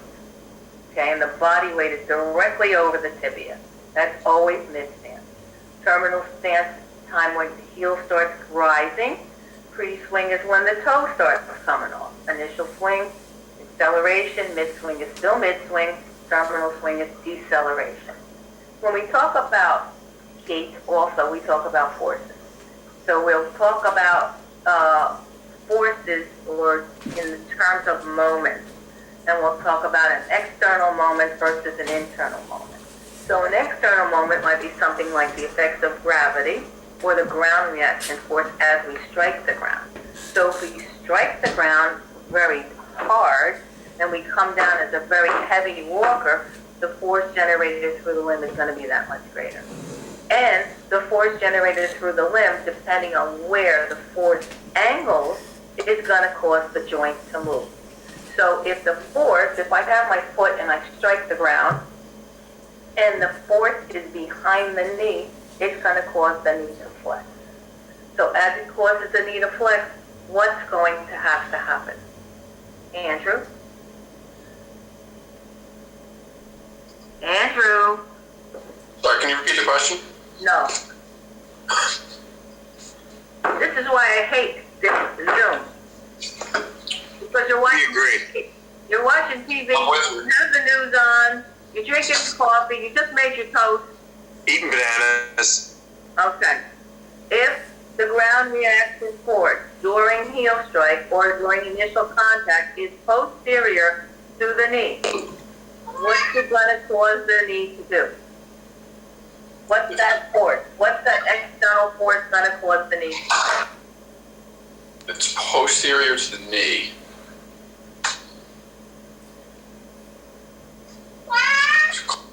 Hey, see, even he knows. It's going to cause the knee to flex. Yeah. So the external force is going to cause the knee to flex, or the external moment. So when we talk about internal moments, we talk about muscles, right? So what do you think is going to prevent the knee from flexing? An anterior force caused by the muscles, like the quadriceps. Okay. So Stephen said the quadriceps. Yes. Why did you pick quadriceps? Because they're anteriorly. And why not? Any other reason? VMO stabilizes the kneecap. Any other reason? Because they just generally knee extensors. Because they're knee extensors. Right. So how are they going to contract to prevent the knee from completely buckling? How are they going to contract? Concentrically. Eccentrically. Eccentric loading, okay. Anytime you use the word control, you talk about an eccentric contraction. Anytime you use the word advancement or propulsion, you use the word concentric. Okay? So we have our loading responsive foot flat, we have our mid stance, we have our heel off. So as we start to take our heel off, what happens to the tibia? In which direction does it move? On non-weight bearing? Is that what you were asking? Because it would externally rotate, right? Stand space. Which way does it move? Eccentrically? Anteriorly. So what prevents tibial collapse during terminal stance? The ACL. Remember, we're talking about internal moments that have to occur, which are muscle forces. Forget the word internal moment. What muscles are going to prevent the tibia from falling forward and collapsing during terminal stance or heel off? The calf muscles. The calf muscles, and what are they? The gastrocnemius, soleus. Right. Yes, you're getting it. So is it pretty much like the opposite of like? Think about opposite, and because we're going to memorize opposite, blah blah blah. This is not a memorization. Let me try to think of what's controlling the movement. What's controlling the movement? During swing phase, all right, so pre-swing is toe off, but let's say during initial swing, what do I have to use? What muscles do you think I have to use most during initial swing? Flexion. Of what? Of the hips. Flexion of the hip. Okay. Flexion of the hip. I just admitted it. All right, so flexion of the hip. So if you flex your hip, what's going to prevent you from, if you're flexing your hip about 20 degrees, because that's just going to flex it 20 to 30 degrees, if you're flexing your hip 20 to 30 degrees, what's going to prevent it from kicking all the way out? So what's going to slow it down? The hip extensors. The hip extensors. And what are they? So if you want to remember anything, eccentrically, the hip extensors will be slowing the limb down. So anything that needs to slow a limb down will work eccentrically. Okay, anything needs to control the movement. Controlling is an eccentric contraction. Okay. Is it good to think of them as like the antagonist muscles too? You can, but let's go to this. Let's go back to initial contact. Who was that, Cindy? Who was that? Yes. Okay, so Cindy, let's go back to initial contact. If I strike my heel on the ground, what has to happen as I strike my heel? What has to happen with my foot? You have to dorsiflex. Well, I'm going from heel strike. Mm-hmm. Heel strike, my foot is actually in 90 degrees, right? So what kind of a contraction is that of the dorsiflex? Concentric. Concentric. Okay, are you all right? Yeah, I'm picturing it. I'm actually doing it on myself. Okay, I heard you a little hoarse. I thought. Oh, no. Okay. No, I'm okay. Thanks. So stand up, Cindy. And strike your heel. Just put your leg in front of you, and everybody could do this, and strike your heel on the floor. Now, drop your foot down so that you are in load response or foot flap. Okay. As you're starting to move your other leg over your left, let's start with the right leg. And as you're starting to move your left leg over, what is happening? What muscles are controlling that foot from flapping down on the ground? So you said concentrically you were using your dorsiflexors during heel. Right. As soon as that ground reaction force hits, because you struck that heel down on the floor, that foot, so here's that foot lowers to the floor. Mm-hmm. What is preventing that foot from flapping down? The plantar flexors. Is it the plantar? No. The dorsiflex. The dorsiflex. It's like the anterior tip. Eccentric controlling. And eccentric controlling. Right. That's why I don't want you to always remember is an antagonist. Okay? That's why. So they're concentrically working to advance it forward, but when you're actually, when you're trying to control it going down, it's eccentrically. Okay. Contracting. Which is why when we have like a lesion for the anterior tip, we'll get that foot slap, right? If we have a lesion for the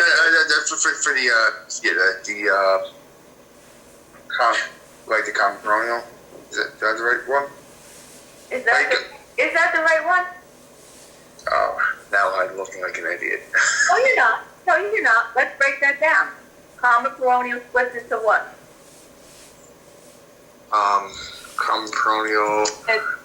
Deep and superficial. And superficial peroneal. All right, and what is the deepest thing? Dorsiflexors. Okay, so dorsiflexors, what are the dorsiflexors? Would be anterior tip, posterior tip. No, a posterior tip is not a dorsiflexor. Anterior. Oh, no, that's inverted. My bad. Yeah. Anterior tip and sensor digitorum, sensor hallucis formis. Correct. So those are known as the pretibials, or they are the muscles that are going to control the movement or the slapping. And when we use the word control, what do we say? What kind of contraction is it? Eccentric. So going back to what Casey said, if I had a lesion that affected the deep peroneal nerve, then what kind of gait would I exhibit? Oh, that's steppage gait. A steppage gait, because when I went to go into load response or foot flat, what would happen? The foot. No dorsiflexion. Yeah, there'd be no dorsiflexion, so you couldn't get your toes through. So you slap the foot down. A foot slap, and that's known as a foot drop, right? Mm-hmm. Okay. Can you quickly explain what exactly steppage gait is? All right, we'll talk about that in one second. Okay. Steppage gait, though, is, I'll just say it now, but I'll repeat it. Steppage gait, if we had a lesion at L4 or we had a problem with deep peroneal nerve,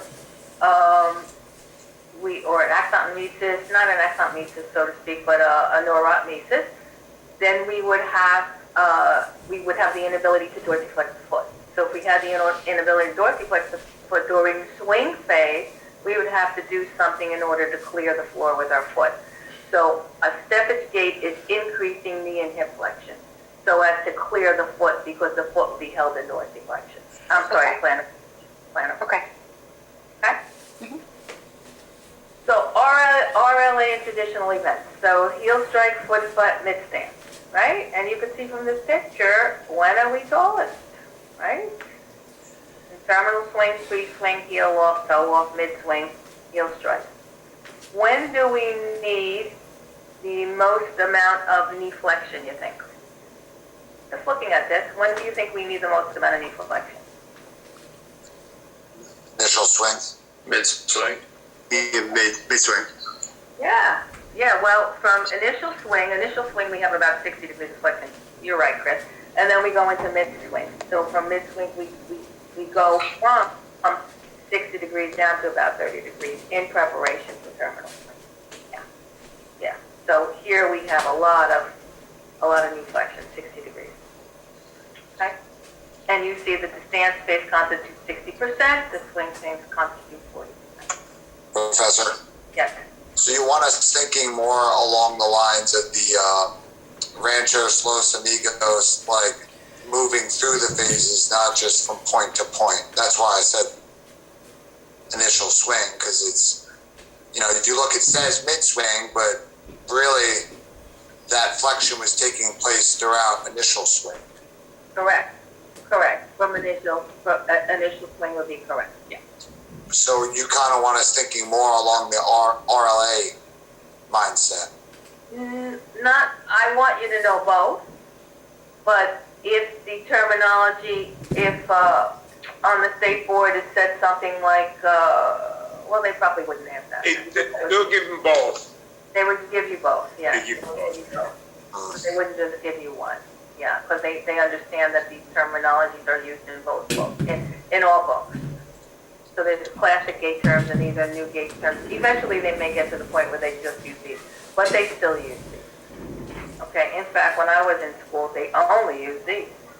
And, now they talk about the hat, the head, arms, and trunk. They talk about a lot of propulsion. They talk about a lot of things they didn't talk about. Okay, supination to pronation. When we strike our floor, when we strike our foot on the floor, we strike it with a rigid foot in order to get to feel what's going on with the foot, and then our foot starts to accommodate to the surface, and as it accommodates to the ground, it goes into pronation. So a supinated foot is known as a rigid foot. Okay? So we supinate and then we pronate. But when we supinate and we pronate in weight bearing, it's different, isn't it? Than when we supinate and pronate during non-weight bearing? Yeah. Yeah? How so? From last semester. Anybody remember? Yeah, pad E and dab I. So in non-weight bearing foot, supination is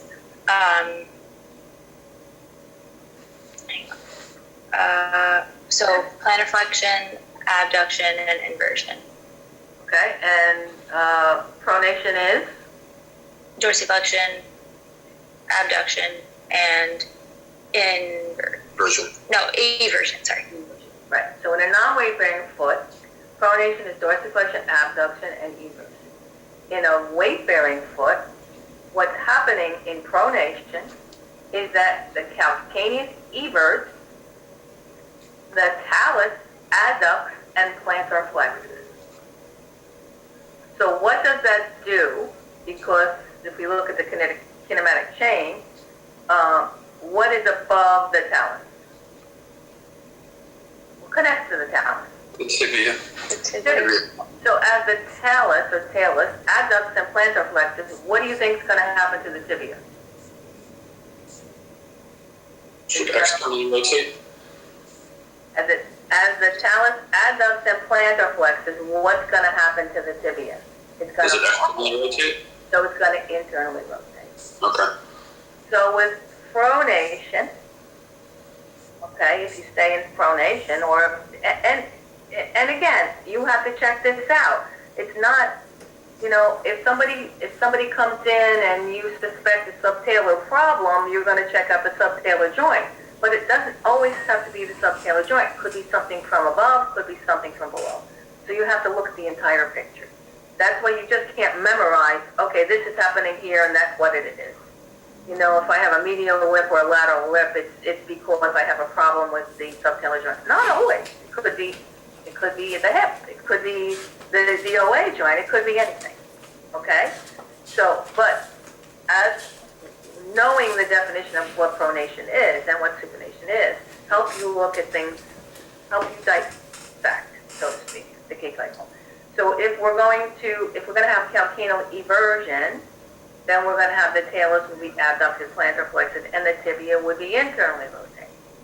If we have supination, what happens during supination? If a person stays in a supinated gait, they never accommodate to the ground, right? So we never have that accommodation, and that's really important when we change surfaces. And also, if somebody's supinated all the time, we say that we know that the calcaneus is inverted because it's the opposite of what's happening with pronation, and therefore what's happening with the talus? Abducted and dorsiflexed. Abduct and dorsiflexed, which causes the tibia to go into what direction? External. External rotation, yeah. Good. So just remember that. Does this follow the supination pronation of the ankle? Does it also follow the whole internal and external moment? No, external and internal moments are about forces. All right? This is just about anatomy. Okay? Those are about the forces that affect the movement. So the effect of gravity on the body and the forces generated on the body and the internal moments or the internal forces that are needed to counteract those external moments. So here we have a picture, right?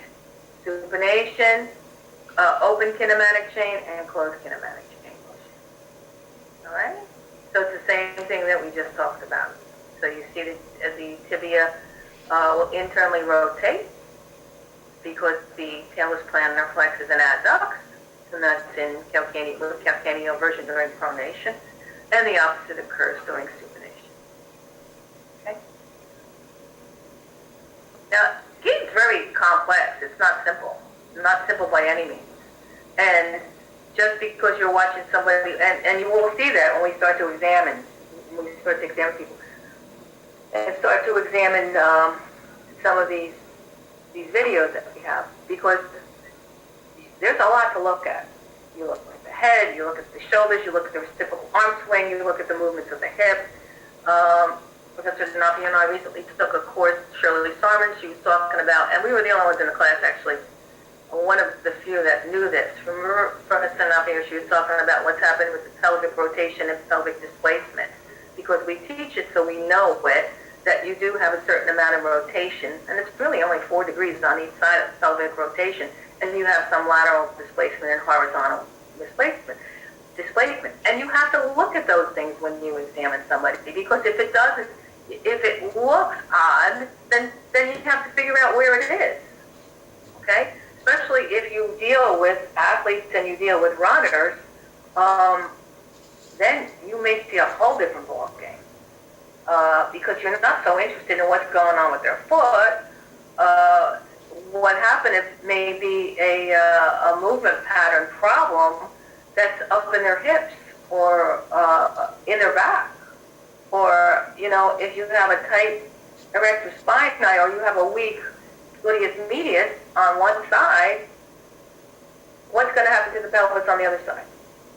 it's going to drop. So what's going to try to counteract that dropping of that pelvis?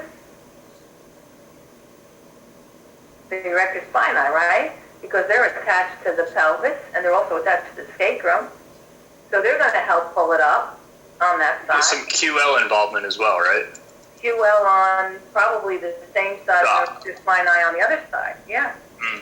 So, but you have to figure this out. It's not something that somebody's going to come in and say to you, oh, my erector spinae is tight on my left side because my gluteus medius is weak on my right. And because my gluteus medius is weak on the right, then my TFL's got some trigger points. And because of that, you may see some overuse of my piriformis. They're not going to tell you that. You're going to have to sit down and explore and look at what's happening. And at this point in time, you can't do all of that because you're just learning this. So we are encouraging you to look and know the basics so that you can kind of figure out what's going on. And you may just say, it doesn't look right, and that's okay. So then you do it in slow motion and you see, what am I really looking at? Why does it look different than the other leg? And maybe they're both affected, you know? So go back to what your normal is and then look to see what looks abnormal. Okay, so here's where the fun starts. And again, you don't have to memorize these numbers because as I said to you, I have a one-page thing which might make it a little bit easier. So we're going to look at both this and that one-page handout. So when we go into the sagittal kinematics, the initial contact or the heel strike, right? So here's your stick figure and here's your man and here's what's going on with these muscles. We look to see that the hip flexes, right? So the hip flexes, the erector spinae also is active, the hamstrings are also active here because we're going from that terminal swing or that deceleration to that heel strike. So during that deceleration or that terminal swing phase, those hamstrings are slowing down that limb so that we can get it in an appropriate position during heel strike. So here we have 25 to 30 degrees of flexion, maybe 30 in some books, maybe 25 in some books, maybe 22. And the knee goes from full extension to about 5 degrees of flexion. The ankle is held isometrically at a 90-degree angle, okay? So initial contact, heel strike, the hip stabilizes these muscles, the glutes, the hamstrings slow it down. We get co-contraction initially of this before we start to strike the heel down and then require the knee to flex. Once the knee starts to flex, we get the quad to eccentrically contract to prevent knee from buckling. And these pre-tibial muscles are dorsiflexing and they're contracting concentrically to hold the foot up. Okay? Load response to foot flat. The hip is still 30 degrees of flexion. It starts to move into less flexion. So it may go from 30 degrees to about 5 degrees of flexion. The gluteus medius and the hamstrings are active now to hold that limb up and to hold the pelvis up on the other side. The knee goes into about 15 degrees of flexion. And so what do the quadriceps, so that lowers your center of mass, so it makes you a little bit shorter. And what are the quadriceps doing?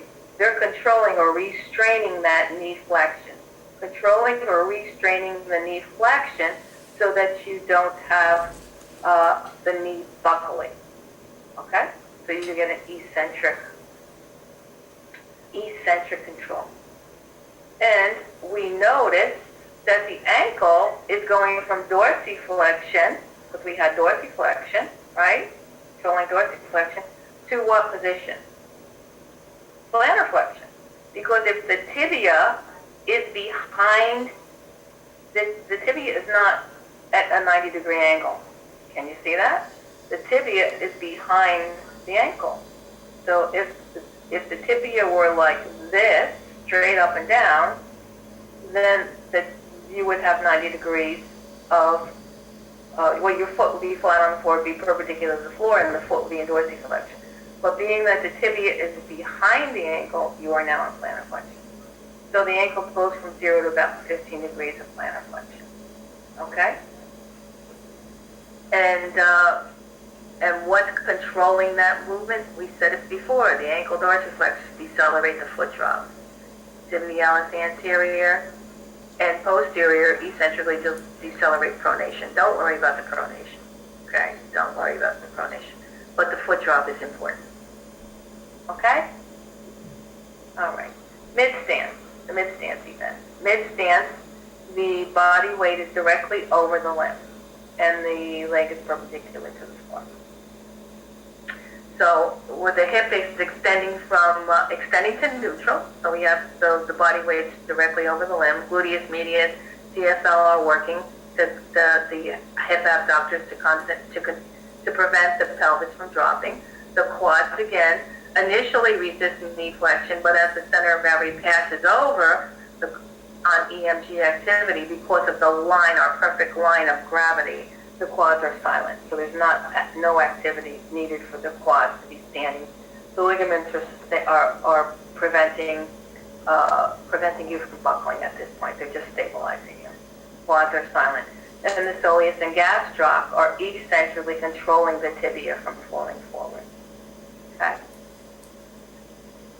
So when we go from plantar flexion, so we went to plantar flexion to dorsiflexion, because we're going from plantar flexion to dorsiflexion here. Because the tibia is advancing forward, and that's when you get that soleus and gastroc to prevent that tibial collapse. Even more important in terminal stance. Okay? Hip flexes from 0 to 20, knees at 0, ankle goes from 5 degrees of dorsiflexion to a little bit more because the tibia advances forward. Again, those ankles, really important here, the ankle plantar flexors prevent that tibia from coming forward. All right? And they contribute to heel rise. So they're contracting. Pre-swing, the hip is going from 20 degrees or 10 degrees. Some books say a hyperextension or extension. The gluteus medius and maximus are working. And so this is heel to toe off or pre-swing. We have neutral extension, femur flexes. The adductors will stabilize.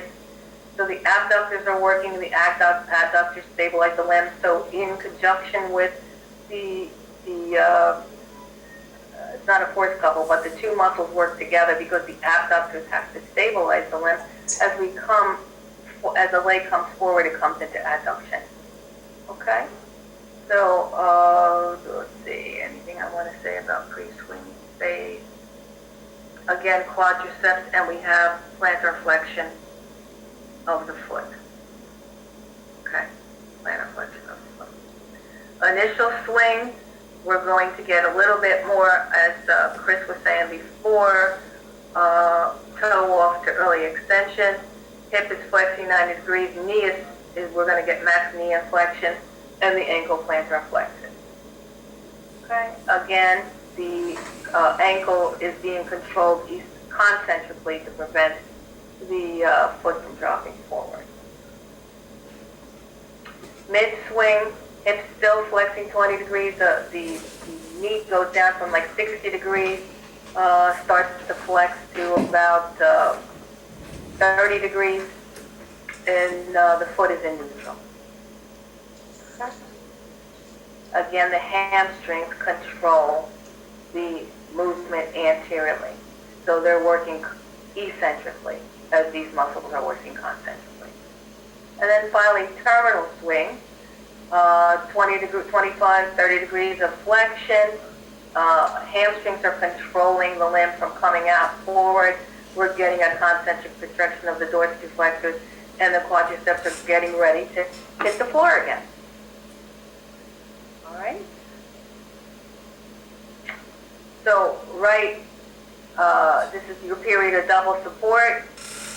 So your periods of double support are at initial and terminal stance, and all the rest is single support on that stance phase limb. And the swing phase limb is in swing phase, right? Hence 40% and 60%. This is what I think would be a good thing for you to look at when you're looking at all that stuff that we just talked about. It's a little different with numbers, but I think that it makes more it explains just what I said. So it talks about the restraints of the quadricep muscle, it talks about the restraints of the gastrocnemius and soleus, and it talks about the restraints of the pretibial muscle. So if you look at this, you should be fine. All right, so try to look at this tonight, understand it, and tomorrow. And if you have any questions about it, and as we go through it, and as we do it, and as we watch people, and as we watch the video on normal as opposed to abnormal, I think we could pick out certain things. But as far as muscles go, the only thing I can tell you is that you have to review all your muscles. I mean, I've been saying that from day one. But if you don't know your muscles, you're going to be lost. All right? Because, as I said, we're going to be looking at a lot of different things, and we have to see what is causing that problem. If somebody comes in with a low back problem, and we watch them walk, and we see a lot of rotation, then we're going to have to determine what is that rotation coming from?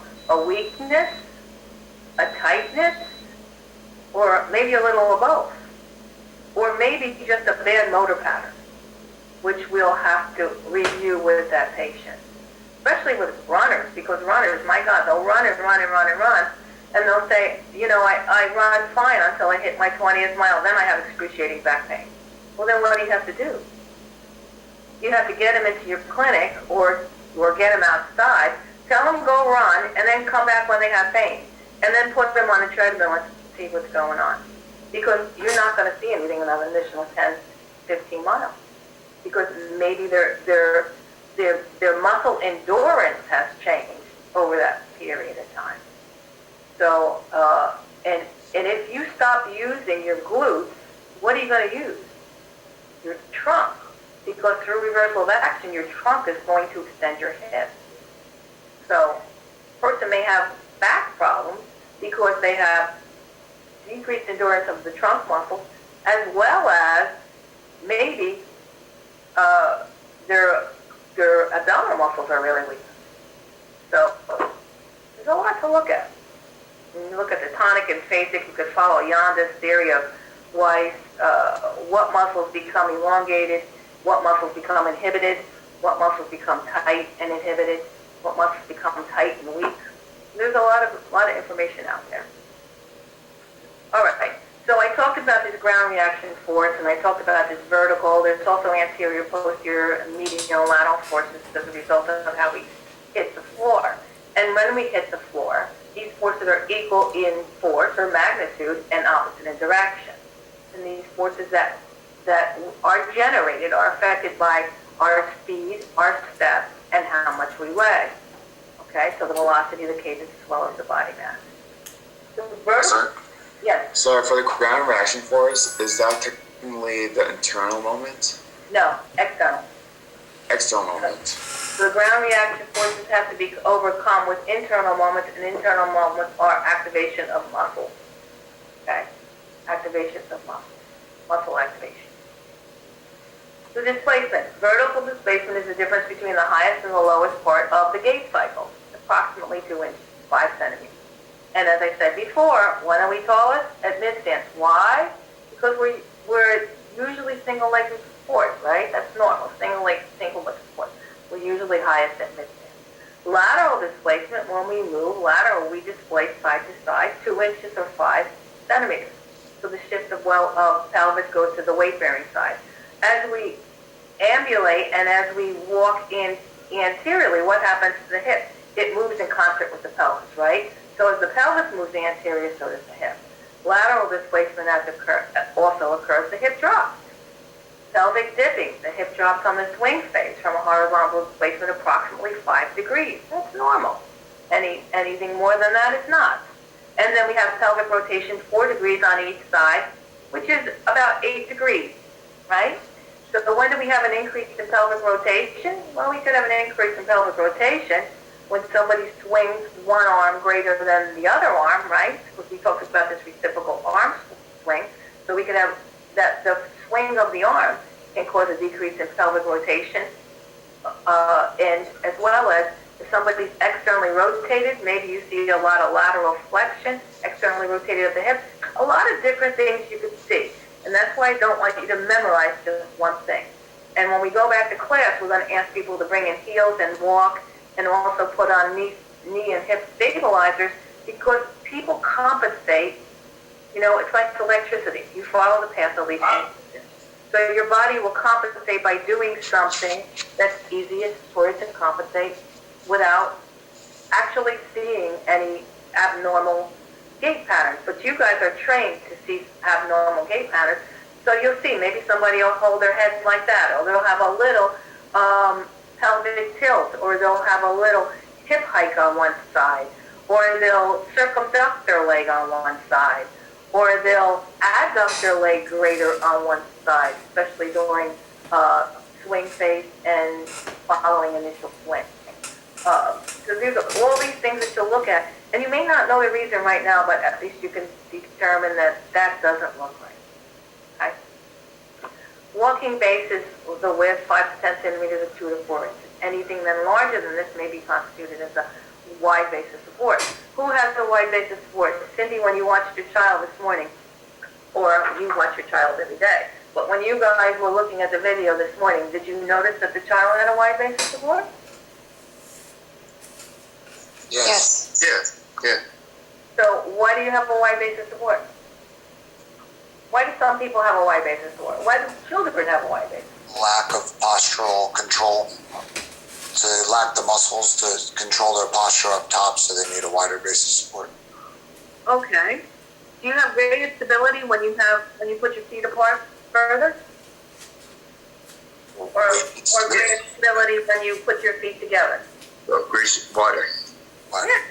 So you increase your base of support and your center of gravity is within your base of support, right? So you have greater stability. If you have a smaller, narrow base of support, you have less stability. So children or infants or babies that are learning to walk, they have a wide base of support. They also have a lot of co-contraction of muscles. And the co-contraction provides that stability because they're just learning how to walk. Somebody who has a wide base of support, maybe someone who is obese, maybe someone, Joe, do you notice any difference in your wife? Oh, definitely. Definitely, because she's pregnant. Maybe, 8 months, 9 months? Yeah, it's a waddle. She's waddling around. She's a waddle, so she's got a large base of support, a wide base of support. Okay? Someone with a smaller base of support or a narrow base of support, can you think of anybody from Keith you've been talking about that has a narrow base of support? Anybody? Pediatrics? Like CP patients? CP. Palsy. Cerebral palsy people, because maybe they have scissor gait, right? What's scissor gait? It's when the leg following through. So what's scissor gait? Adductor spasticity? Adductor? Adductor spasticity? Oh, where they cross their legs. Yes. Scissor gait, right? So that's a narrow base of support. So here would be a wide base of support from 5 to 10 centimeters. Lateral displacement, you have that 2-inch or 5 centimeter shift to the weight-bearing side. Okay. Pelvic rotation and lateral displacement. The rotation is 8 degrees, 4 on each side, and the displacement is 3. So we see rotation as well as lateral displacement. Vertical displacement. We're in the gait cycle. Is it graded? Mid stance. All right. Where is it lowest?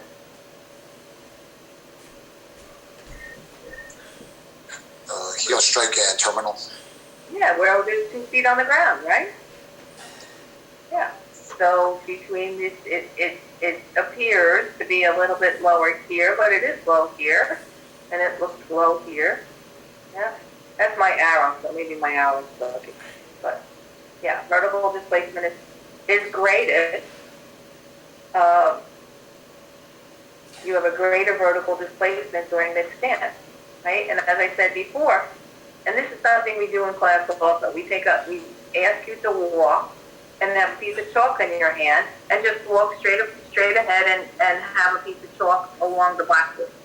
And you could see that the chalk line looks straight and then it goes up and it comes back down. So you have a vertical placement. Okay. All right. Let me see.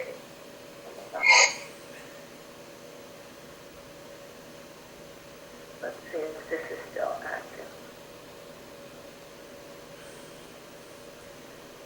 Okay. I think this is pretty good. So let's look at this. This is part 5, the gate cycle. Fortunately, it's not showing. Gate cycle, as you will see, is a very critical piece to understanding normal gait and abnormal gait. And the gait cycle is one complete stride, which is repeated over and over again as we walk on the level. You can. Okay. Yes. We describe gait using 3 standard planes. The first being the sagittal plane from the side. And this shows us flexion extension at the hips, knees, and foot and ankle, as well as pelvic tilt and lumbar lordosis. The coronal plane is as if looking at the subject from the front or the back.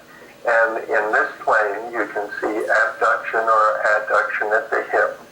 There is cervalgus at the knee, foot and ankle, as well as pelvic obliquity. The third plane is one that you don't see visually, but you can reconstruct in your brain using your 3-dimensional vision by looking at the coronal plane and perhaps also the sagittal plane. And in this view, we see rotation of the trunk, leg, and pelvis, as well as the foot progression angle, which is the angle the foot makes with the line of progression of the body as the subject walks. So the gait cycle is divided into specific events occurring in the sagittal plane, beginning with foot contact.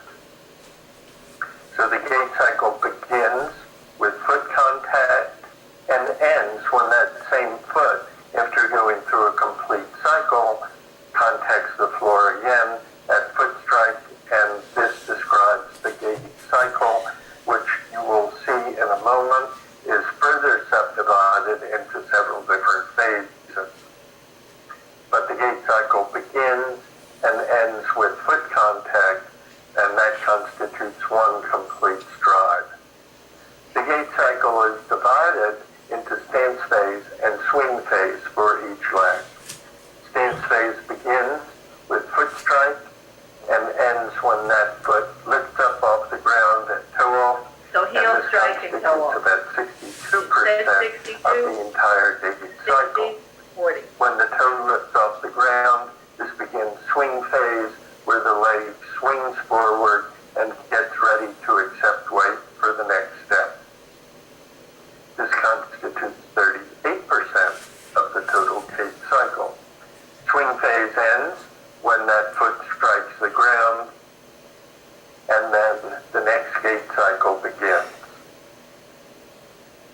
So stance phase begins with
to talk in the next segment about how the muscles work during the different phases of gait. And this is that wonderful animation from the book by the Gillette Group, and this shows the muscle activity as we progress through the gait cycle. The muscles that are working concentrically, that is providing power, and contracting as they're firing are colored green, whereas the muscles that are providing control are being stretched as they're firing and are working eccentrically and are thereby colored red. And you can see everything works in a very finely orchestrated fashion. So when the foot accepts weight, the weight is borne on the end of the calcaneal tuberosity. And the ankle joint is, of course, anterior to this. So as the body progresses forward and more weight is placed on the calcaneal tuberosity, the foot's going to go into plantar flexion, which is induced by this mechanical activity, not by the plantar flexors. And if there were no opposition to this, then the foot would just slap on the surface. However, at this point, when the foot is accepting weight, the tibialis anterior is working eccentrically to control this mechanically induced plantar flexion and allow the foot to gently go into a foot flat position to accept weight for the next stance phase. When the leg accepts weight and the foot becomes flat, then the gluteus maximus, along with the hamstrings, begin to work concentrically to extend the hip and move the body forward in space. The hip extensors consist of the gluteus maximus and minimus, which constitute 80% of the hip extension strength, and the hamstrings, which constitute 20% of the hip extensor power. In early stance, the knee goes into a slight amount of flexion as it accepts weight, probably to act as a bit of a shock absorber, and as well to diminish the vertical oscillation of the center of mass. And during this phase of flexion, it's stabilized by the eccentric activity of the quadriceps above, as well as from the ground reaction force of the gastrocsoleus below. But as soon as the knee achieves full extension during mid and late stance, the knee is not maintained in full extension by the quadriceps activity. You can see here in this animation, the quadriceps is rather quiet. But the main force that keeps the knee in extension is not the quadriceps activity, but the ground reaction force arising from the eccentric contraction of the gastrocnemius soleus. So normally in mid-stance, there's a strong gastrocsoleus which keeps the foot from going into excessive dorsiflexion as the tibia advances forward over the planted foot. And this is known as the plantar flexion knee extension couple, which maintains the vector anterior to the axis of rotation of the knee.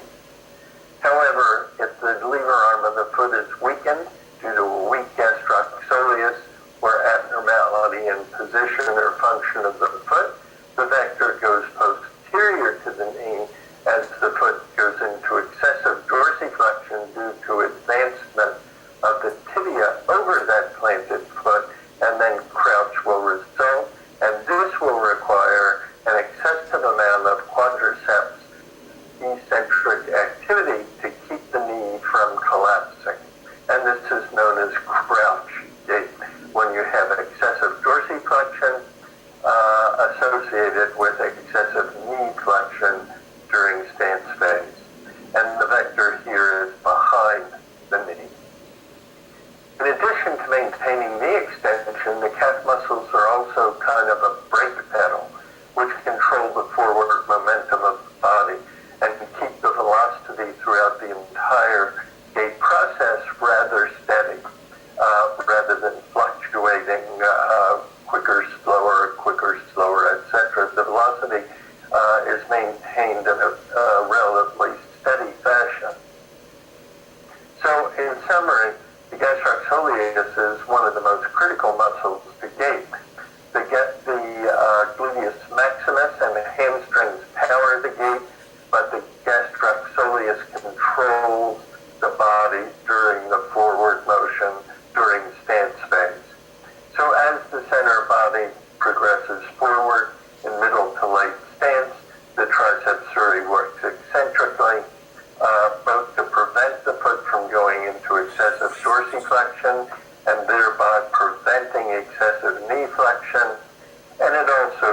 controls the forward motion of the body and keeps it smooth. During single limb stance, when the opposite foot is off the ground, the pelvis is stabilized in the coronal plane by the abductors, which are balanced by eccentric activity of the adductors in order to keep the pelvis level. Muscle activity in swing phase, which begins with toe off and ends with foot strike, is primarily the hip flexors, which bring the swinging limb forward to prepare to accept weight and begin stance phase of the next gait cycle. In addition, the kinetic energy of the swinging limb also helps to propel the body forward. The foot must be held in dorsiflexion by the tibialis anterior, which keeps it in position to accept weight evenly and provide a stable platform during the next stance phase.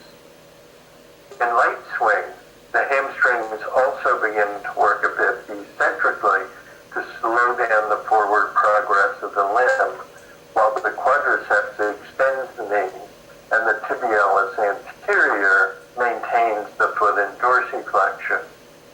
The stretching of the hamstring also puts it at an optimal resting length so that when stance phase begins and it begins working concentrically as a hip extensor, it can provide maximum power to do this.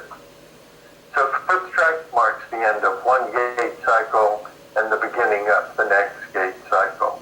So it's critical to understand these events which occur during the gait cycle, because you can look at the subject walking at each joint and you can identify where abnormalities are and in what phase of the gait cycle they occur. And this is what we're going to focus on during the next section. Okay. So as you see, it is complicated, right? Yes? Yes. Yes. Yes. Yes. So but you know what? You're not going to learn all there is about gait from this one class or from these next couple weeks. That you're gonna be learning throughout your career, because it's not. You need the experience. You need to watch people, and that's why I said I suggest you watch everyone. Let's see. Okay. Great. Any comments, Linda? Any comments, Mr. D'Onofrio? Other than the fact that if you take that one page on normal gait and you look at initial contact, load response, mid stance, terminal stance, free swing, initial swing, mid swing, and terminal swing, and you look at what's going on with what joint, the hip is flexing, the knee is flexing. Don't get hung up on the numbers, whether it says 10 degrees, whether it says 15 degrees, 18 degrees, depending on. The state board is not going to ask you anything about, okay, it's at 20 degrees. They may say the hip is flexing between 20 and 30 degrees of hip flexion. The hip is flexing between 50 and 60 to 70 degrees of knee hip flexion. That's a big difference. So they're not going to say it's at heel strike, the hip flexes at 25 degrees of hip, like if you had a choice. They're not going to say, pick one, A, 25, B, 30, C. They're not going to do that. They'll give you a range, or they'll say the hip is in flexion at this point, but they won't specifically say a number because the ranges are different in every book. But it's important to know what muscles are involved and what muscles are contracting eccentrically and concentrically. So the external movements and the ground reaction force, they'll probably not ask you anything about that. I'm just trying to give you some explanation of why we're flexing or why we're extending. It's because of the forces that are generated from the ground externally, or the effects of gravity, etc., that are causing us to use our internal moments or our muscles to control or to prevent the leg from collapsing or anything else. But this can give you an appreciation of the fact that what if somebody's got a knee flexion contracture the energy expenditure with that is a whole lot greater than somebody who doesn't, right? Because the quadriceps have to constantly be contracting.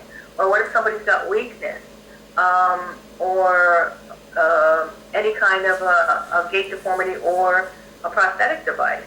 So you have to think about the fact that the amount of energy they're using just to do a functional activity like a gait cycle or walking to the door is going to be that much harder than somebody who has quote unquote normal muscles and a normal gait. And you're always going to see something, it's going to affect someone and everybody in different ways. So you're going to substitute a little bit differently. So you can't just memorize, okay, this is definitely going to happen when you see this. I mean, we could certainly say that if you don't lose the eccentric control of your dorsiflexors, then you're going to have foot flaps. Certainly you can say that. But you're not going to be able to say, well, because the leg appears to be turning in during swing phase on that side, that somebody's got tightness of the internal rotators of the hip. You don't know that unless you test it out through muscle testing, through goniometry, and through everything else that you're going to learn throughout the program. Okay? So, Professor D'Onofrio, are you still with us? Hello? Are you guys still here? There's a non-weight bearing, which is abbreviated NWB. Partial weight bearing is PWB. Full weight bearing is FWB. Weight bearing is tolerated is WBAT. And toe touch is when your foot touches the floor. Okay? Toe touch is not the same as full weight bearing, and a lot of people use that terminology, but it is not the same. Toe touch is when you're non-weight bearing, but the toe touch is just for balance. So if you're able to get up and stand up and get your balance, you could put your foot on the floor, but not put any weight on that limb. Okay? Full weight bearing, partial weight bearing always requires two assisted devices. Okay? Partial weight bearing is not with a cane. If you're with a cane, you are full weight bearing, but you have an assistive device. And non-weight bearing is when you have no limb on the ground. One limb is off the ground, one limb is on the ground. So there's type of gait patterns we'll talk about. 4-point gait, you need bilateral ambulation aids. So let's say you have two crutches. You would move the right crutch first, then you would move the left foot. You would advance the right crutch, then advance the left foot. Then you would advance the left crutch and the right foot. It's very slow, but it doesn't require a lot of energy. 2-point gait is you need bilateral aids, known as reciprocal 2-point gait. The right crutch and left foot move at the same time, and then the left crutch and the right foot move at the same time. It's faster than a 4-point gait, but it requires you to have coordination. A modified 2-point or a 4-point requires one ambulation device, and it's used with a patient that has one functional upper extremity. 3-point gait is, you cannot use bilateral canes because a 3-point gait is a non-weight bearing gait. And when we talk about 3-point gait, we refer to it as a step to or a step through. As the person is able to step to the crutch, the advancement for this is stepping through. So when I say crutch, I just meant any kind of an assistive device also. Used when the patient is non-weight bearing. And a 3-point modified is known as partial, a partial weight bearing gait. 3-point modified. It's used when a patient is partial weight bearing on one foot. What do we have to do in order, what if they say, the physician says, I want you to be partial weight bearing, or I want the patient to put 25% of their body weight on their foot. How do we determine that?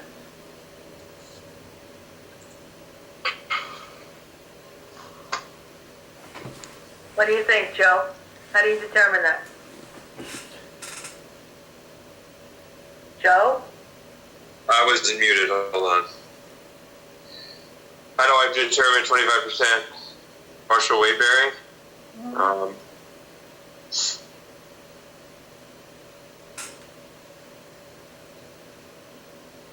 feel like I know, but I don't. All right. What would you do? Devin? I mean, this is assuming we don't have access to a force plate, right? Oh, there's a lot of places that don't have force plates.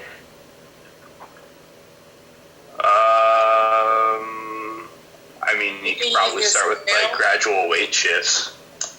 So gradual weight shifts, how do you know how much weight they're putting on their leg?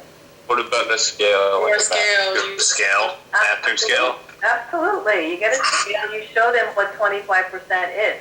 So you have to know what their weight is, and you wonderful mathematicians in the class, you have to figure out what 25% of their body weight is, and then show them, ask them to place their foot on the scale, stand, put some weight on it, and show them kinesthetically, proprioceptively, what that 25% is. And then tell them, when you walk with a crutch, this is what you're going to do. Okay, only put this amount of weight. And the weak foot, when we say, we don't say good and bad anymore. We used to say that a long time ago. You say you bring the weaker foot or the stronger foot forward. Okay? So it's weak or strong, not bad or good. We use affected and non-affected. Yeah, or affected and non-affected. Absolutely. Paraplegic swing, we used to say drag to and drag through. They don't say that anymore either. It's a swing to and a swing through gait. Paraplegics usually ambulate with lost strand crutches, which are another name for forearm crutches. Okay, we'll talk about measurements another time. A cane is used in the opposite hand of the affected extremity. Patient needs to be full weight bearing. Measurement is taken from the wrist crease or the greater trochanter. Okay, so you have the greater trochanter. How do you find the greater trochanter? How do you find Maybe it? Dr. The person put their hand down. Whoa. Jasmine, how do you find the greater trochanter? You're asking me? Did I hear that?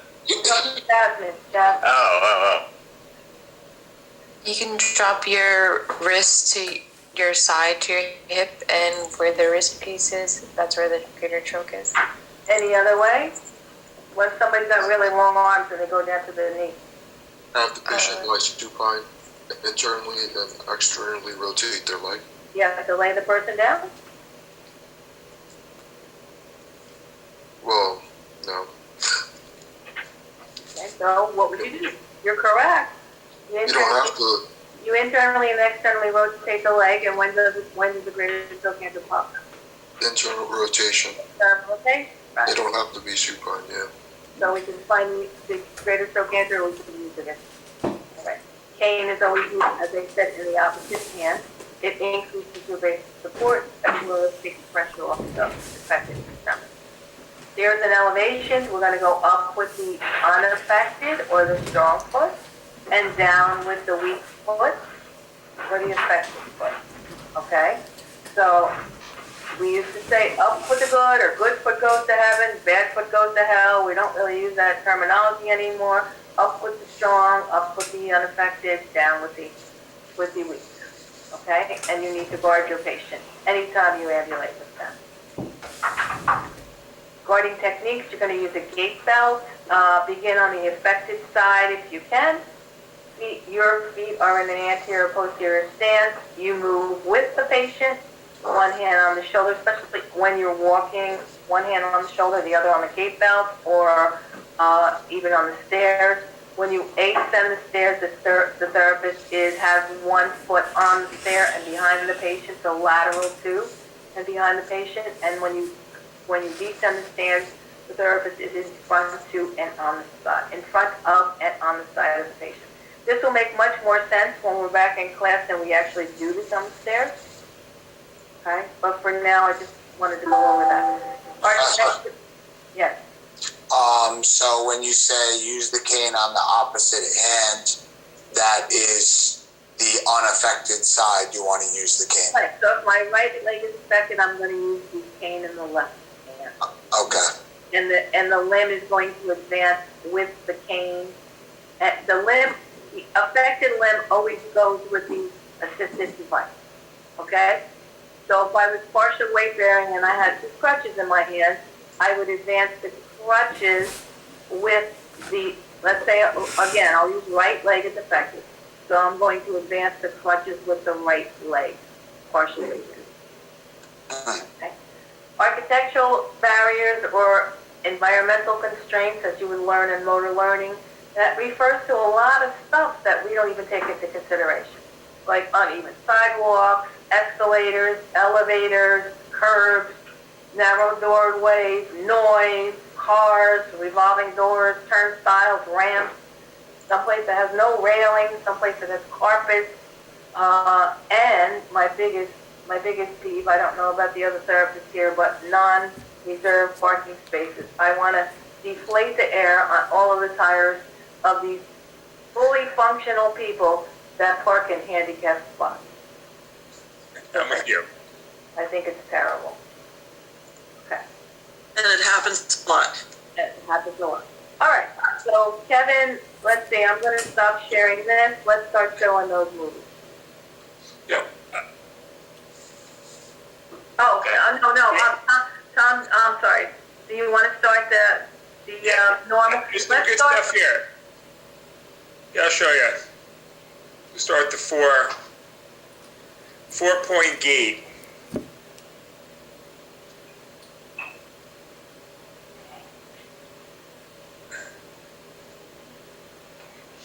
We'll say the injured side.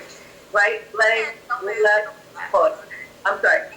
Left crutch, right foot. 4 points. Right crutch, left foot. Left crutch, right foot. Right crutch, left foot. All right? Let's do it again. Right crutch, left foot. Left crutch, right foot. Right crutch, left foot. Who do you think is going to walk like this? What patients does this involve? Partial weight bearing. Bilateral partial weight bearing? Maybe stroke patients. Sprained ankle. I want to say people who have bilateral fractures or people who, I don't know,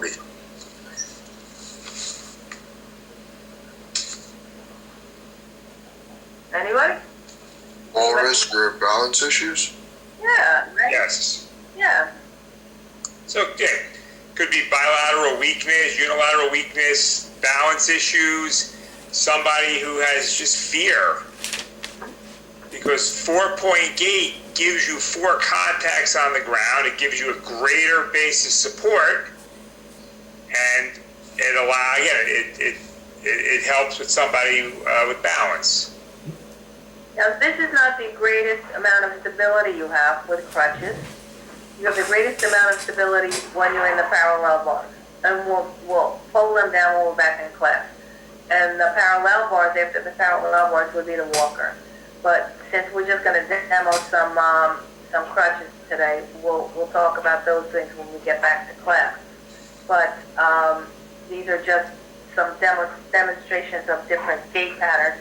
And then Professor D'Onofrio will pull up something known as Physio-U, and we'll look at slow motion gait in normals. And I advise you with that video today to go over that. There's a lot in that video, and it's really advanced. It is. But if you go over it and you take a few things from it, the video we looked at today during lecture on gait, I think it'll help you a lot. All right, let's go to the next type of gait. 2-point gait. So what? 2 points, right? Left crutch, right foot, together. Point. Left crutch, right foot. Right crutch, left foot together. Can you see that? Did you see how that was different from 4-point? Everybody? Anybody? Yeah. So this is reciprocal, yes? Does this mimic a normal gait? Because when we normally walk, we have the right arm forward and the left leg forward, right? More reciprocal, 2 points. Okay. So what would require more balance? 4-point I should say, what would the question be? More coordination? Yeah, what would require more coordination, 4-point or 2-point gate? 2-point. I would say 4. 2-point. I would say actually, that's not what I was looking for. Probably more for the, let's see. I guess, which one requires the patient to have more, more body control, maybe a little more strength, maybe a little better balance? So which provides greater or lesser stability? Right? Which is less stable? Which is more stable? Yeah, it's 2 would be less stable.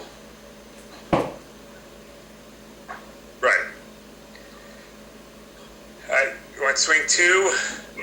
Yeah. So this would be a paraplegic, but again, who is this? This is for you, right? No, this is not This would be a paraplegic, but they wouldn't be using accelerators or crutches. They'd be using lost transfer. Kev, you have the stuff that we did? Yes, I have the ones of you like measuring and going from there. I guess, look, Chris, if you can make Kevin the co-host, he'll be able to do that. Okay. Actually, and Anita, you have anything to show? Do you have anything to show, Anita? No? And Lynn, do you have anything to show? Unfortunately, no. No? Okay. Let me just find, who am I making? Oh, Kevin. Okay. I just want to know who I should make co-host. Okay. Yeah, make Kevin, because he'll have the ones that we did last year. All right. Yeah, so guys, I'm going to play these videos, and I'm going to give you all access to these videos, so you'll be able to watch them after today as well, as many times as you need to. Did you think that gate would be complicated? Question to all of you. Did you think it would be complicated? Yeah. Yeah. Do you think it is more complicated than you thought? It's frustrating. Just as complicated as I thought. I had very high expectations of this. No, this is pretty cool and fun. I like this stuff. Chris, you mentioned frustrating. How so? Well, when you take one step, there's like 900 muscles that are getting activated and deactivated constantly. So it's like you have to keep figuring out what's going on. So literally in one step, you'll have a series of 30 things happening. Well, yeah, so here's the thing. Sorry. So here's the thing: is honestly the best way to learn it is do it. Like do it yourself. So along with the videos, like you do it yourself. Have somebody videotape you, or you videotape somebody, and then break it down to each component. Feel what it's like. You know, with what muscle is actually working. You should be able to feel that on yourself. You should do it on yourself. You should watch other people. You should watch 1 million people. You should watch everybody you can. And those people that will allow you to videotape them and do it in slow motion. So you can watch everything that's happening everywhere. Okay? Because, again, and you may see something different from, I may be concentrating on something completely different than you are. But you know, we're all seeing that there's some kind of a problem somewhere. We just have to figure out where it is. So I'll add one thing. If you guys are interested, there is an app on your phone that you can get. It's called Dartfish. D-A-R-T Fish. It's really good. I think for the top of the line version, there's a fee for it, but there's a free version that's actually really good to learn. It allows you to measure angles, do it in slow-mo, do it from different perspectives. So just throwing that out there, if you're really wanting to look at this a little bit more, it's a pretty good app. I have it on my phone. Pretty good. Yeah, Anita, I've used Dartfish in the past. I took a biomechanics course, and we did a lab with Dartfish. So it really broke it down and made it really analytical and easier to understand. Yes, some of you are really you could totally geek out on gait. I love gait, so it's something that, look into it. If it's for you, then, I definitely recommend it. Anita, have you done any analysis, and can you share that with them? I've done quite a bit of analysis. I don't have any that I could share right now. It's on my phone. I have to download it onto my laptop. Kevin, do you have it also, Kevin? The app? No. No, but I will. I'll look into it. All right. What's the app? Dark or dart fish? DART as in Tom. Dartfish. Thanks. One more final word for me, Chris, and everybody. When you are studying this and analyzing it, just do one joint at a time. Don't get caught up in trying to look at everything. One joint at a time, the muscles that are working there, concentric, eccentric, and then whether you want to move up the chain or down the chain. Specifically now, you guys should be looking at the trunk, the pelvis, the hip, the knee, and the foot. Okay? And just break it up like that. Don't worry about the head, don't worry about the shoulders. Certainly you have to look at what's happening reciprocally with the arms. But just look, okay, the trunk looks like it's moving a little bit more on this way because the pelvis is rotating so much. Or if I look at somebody from a posterior view, it looks like the muscle bulk on this side is stronger than the muscle bulk on this side. Because you're going to be looking at somebody from an anterior, posterior, and a sagittal view when they walk. Okay. Let me share screen. Okay, so let me click on this. We good? Do you guys hear the video? Everybody. All right, so we're going to measure. Yes, we do. Yeah, we hear. What you can do is ask him what his height is just to get a general idea through here. Or what we can do is ask him to put one arm up and then the arm out. Again, this is just to get a general idea so we can stand them, and then once we have them standing, we will then measure the crutches perfectly. So, one arm up, one arm out. So, this is one of the things we'll be discussing how to measure. Start here. I'll start A little there. choppy for me. I don't know if it's for you guys. One. Is it choppy for you guys? Try to maybe turn it up a little bit. Okay, I can turn it up more. I mean, the other thing is I'm going to give you guys access to this folder, so you can always look at this afterwards. Yeah. All right. To get him out of the chair, we're going to say it's his right ankle that broke. He's non-weight bearing. First thing I'm going to have him do is have him scoot forward in the chair. Okay. The hands on the inside here. He's going to push off with that hand, get himself up. Take one crutch, move it over to the other side. Here. Now, we don't want him leaning on the crutches because of damage possible compression of the nerve. He's up tall. So when I measure here, I can see about 2 fingers through there. But once the correct way to do it is 2 to 4 inches lateral to the foot, about 6 to 4 inches in front. Good. So 2 to 4 inches laterally, 4 to 6 inches anteriorly. And we will go over this too. We go over this, and that's how you measure. Do you want me to show him doing some ambulation, or? Because I have all the videos here, like going up and down stairs. What I was gonna do later today is I was actually gonna label them for what they were, so the students could look themselves. All right, let's hold off on that then, and let's look at the normal gait in slow motion. Does someone else have physio you pulled up for that? Yes, this is not for you. Physio you. Normal gait, slow motion. What?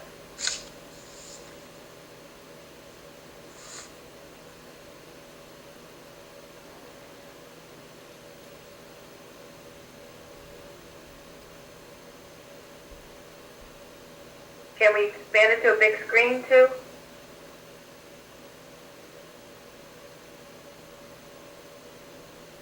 What do you see, guys? Mine lagged in the beginning. Can we play it again?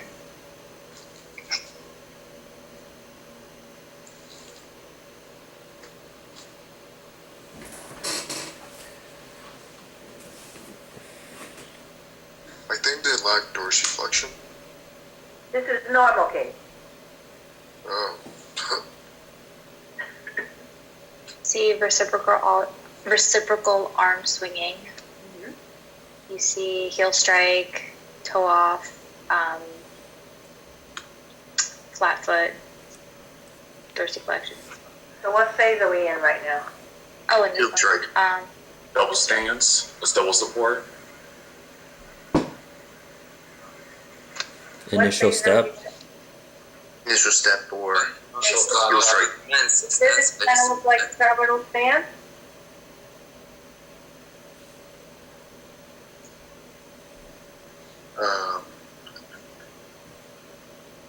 Or from terminal swing going into initial contact? Yes. What does it look like? Well, it's initial contact on the right side, correct, with that heel strike, and then toe off on the left. Uh-huh. Yeah.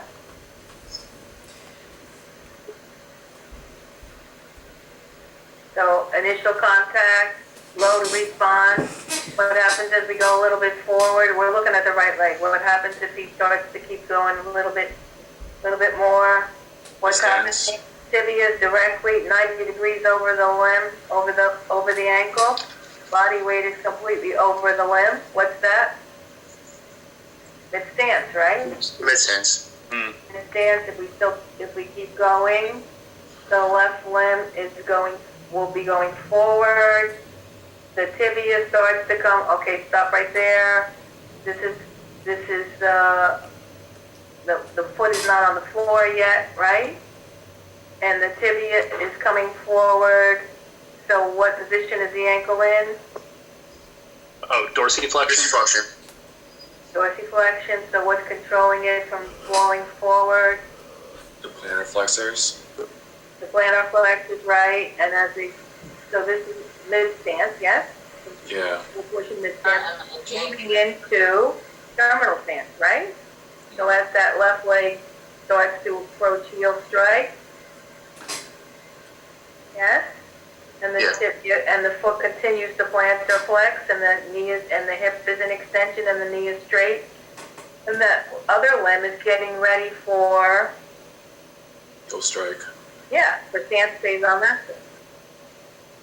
So when you're examining gait, you're always looking at one foot at a time. You never look at both. You just examine that one side and not the other side. Right. You want to look at your stance limb or your swing limb. Okay. Okay. So now let's watch her strike, heel strike.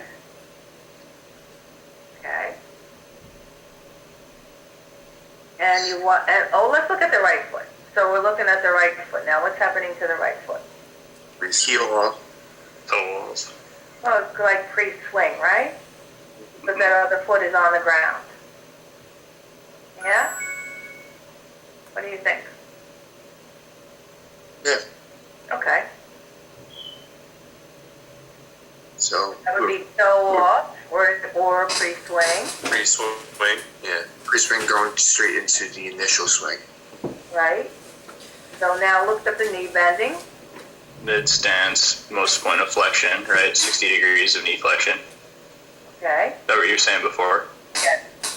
So we got a lot of knee flexion there. Mm-hmm. And then initial swing.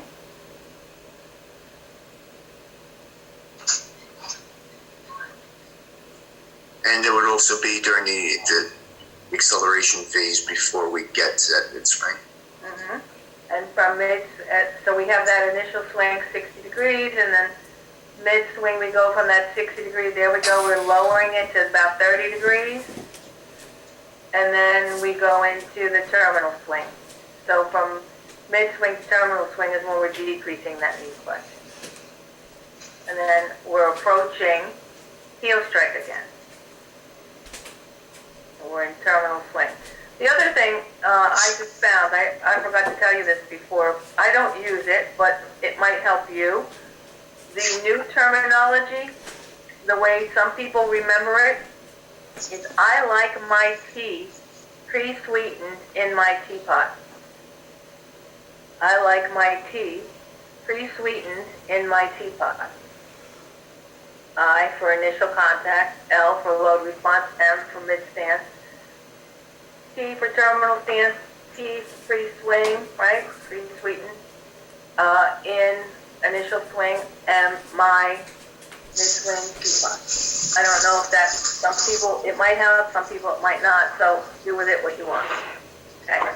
I just thought it might be good for some people. So this looks normal, right? Let's look at it from an anterior and a posterior view. We good with that, everybody? Yeah.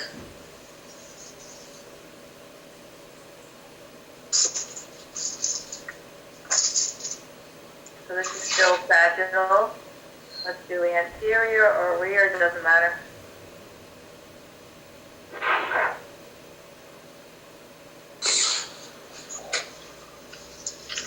So now you could look at the same thing. All right, what's happening? The heel striking, looking at the step length. You could look at the step length and the stride length here too. This would be observational gait analysis, but we're not really measuring anything, we're eyeballing. This is not instrumental gait analysis. Instrumental gait analysis, I would put him on a force plate and I would ask him to walk. And I'd have a computer and the computer would give us all these calculations. This would be observational. What is our observation telling us? What's going on at the foot, the knee, or the ankle, the knee, and the hip? You could also look, and this is a little bit more, we haven't really discussed it, but you could also think like, is anything happening to the trunk? We just talked a little bit about rotation, also about lateral movement, like lateral flexion of the trunk. The lateral flexion of the trunk might be increased or decreased, and one of the things that could tell us whether somebody has a lateral flexion, the easy way to cheat for us, is by looking at the, what's the word I'm looking for? The carrying angle. Looking at the carrying angle of the arm. So carrying angle can be increased or decreased. Remember we discussed it last year? So if you have an increase in carrying angle, that may mean that somebody has lateral flexion to the opposite side, contralateral side. Yeah? So a decrease in carrying angle as opposed to an increase in carrying. You confused, Joe? Yeah? Right. Did I look confused? You're going to watch a lot of people and you're going to make observations.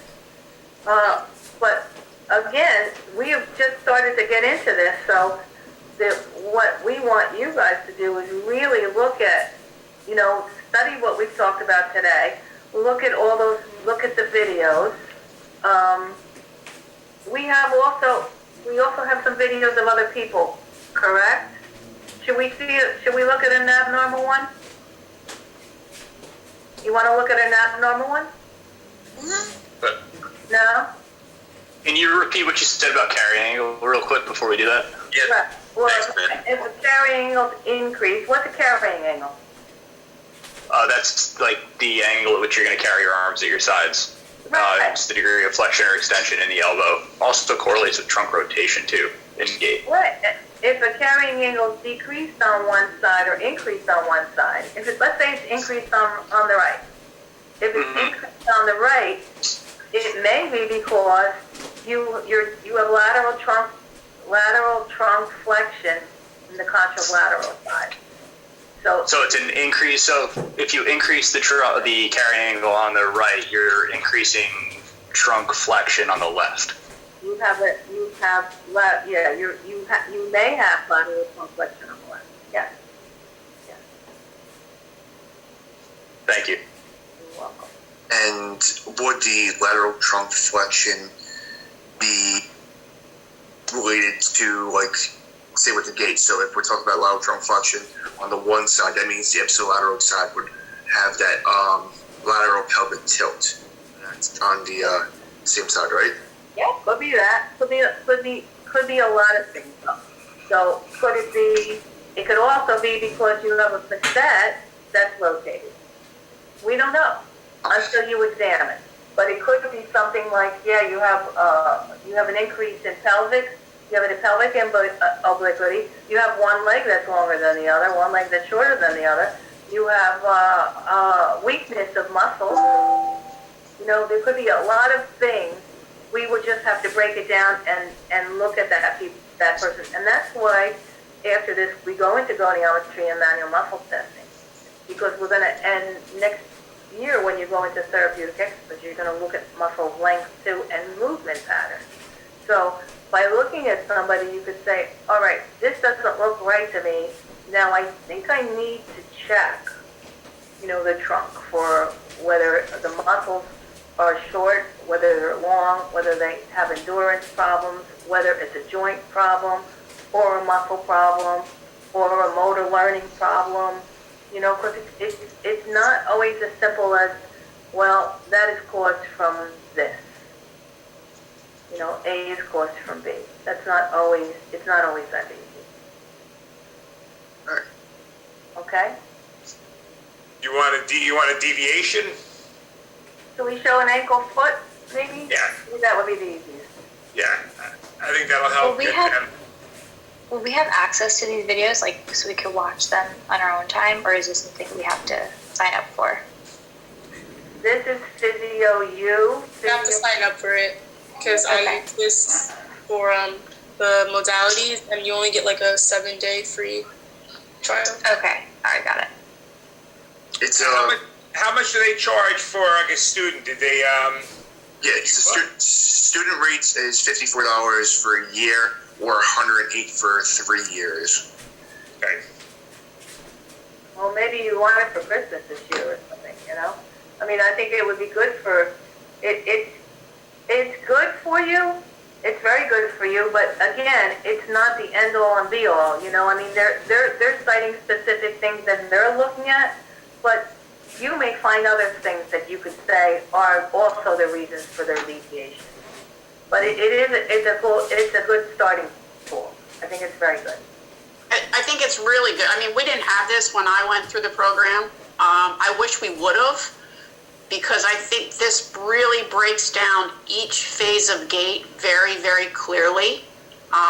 You know, whereas for me, we just learned it in the PowerPoint and found whatever videos we could, but this breaks everything down. I like it. Well, maybe we can just set up one student account and split the cost of it as a class and just use that account and share it, if it's possible. The problem with that idea is if all 30 of you try to sign on to the site at once, it's going to boot everyone out. Oh, got it. So, like that's the thing we're finding out right now when we're sharing our accounts is not more than one person can be on at the same time. Yeah. So. All right. But I will say, this is not something you're going to pick up overnight. This is, you have to look at it a lot.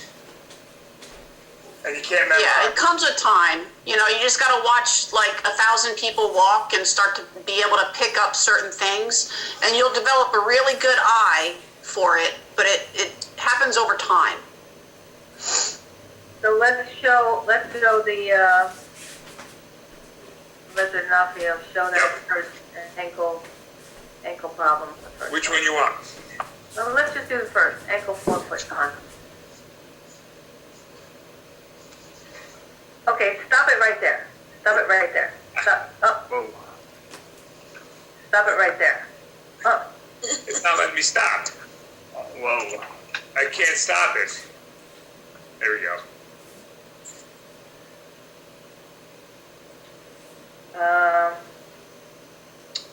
What do you guys think? Well, there's no. Okay. When we go into heel strike and load response, stop it too. Yeah, she's swinging that leg around because there's no dorsiflexion in that left leg. Right here. This is supposed to be mid stance, right? Mm-hmm. Yeah. So. What do you see? Genu recurvatum.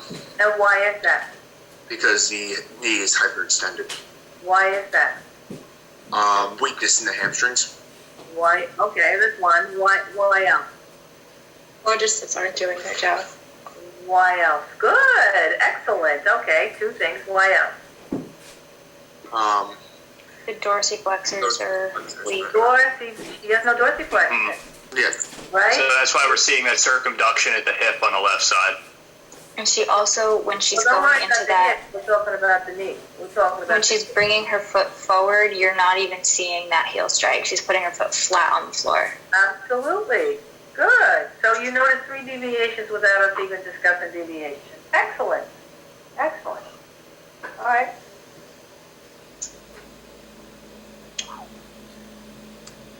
There's almost no knee flexion whatsoever.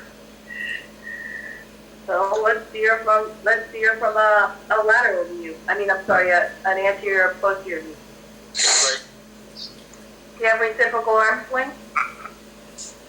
I don't know if we get the different views on this. Yeah, we do.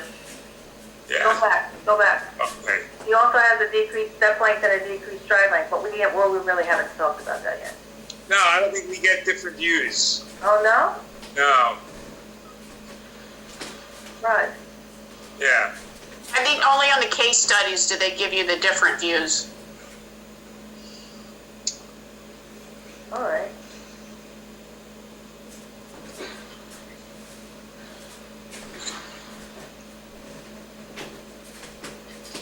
I think this is going to be tough for them. I don't know how they can see it from No, this you angle can't. anyway. You can't see it from this angle. This might be a dumb question, but when you're analyzing someone's gait, do you want to look from all angles, from the back, the side, and the front? What do you think? Well, yeah, but I was just saying, depending on does it depend on what you're looking at, or is it just you do it all the time? All right, here's my question to you. If I wanted to know if someone had Genu recurvatum, what would be the best way to look at them? Probably from lateral. Laterally. Right, or lateral view. However, to answer your question, yes, I would look at all views because you want to know what else is going on. Because this is actually something that kind of came up in my clinic 2 weeks ago. There was a patient who had a Trendelenburg gait, and it was just interesting because my CI had asked me, and I was kind of analyzing a little bit, but he had me look at it on the lateral view, but I could still see it because I knew it was going on, but not as much as the front or the back. So I was just curious to know whether it's recommended to do all 3, even if you know exactly what you're looking at. It is, and I'll answer that question. He has to look at it from a lateral view, but just because you have a Trendelenburg, that may not be the only thing that's going on, because gluteus and medius weakness will also demonstrate other problems. So you may also see that internal rotation of the limb or an increase in hip adduction on that weak side, or you may see some increased use of the gluteus. Of the trunk extensors to compensate for the weakness of the gluteus. So yeah, there's reasons why you look at all. Okay.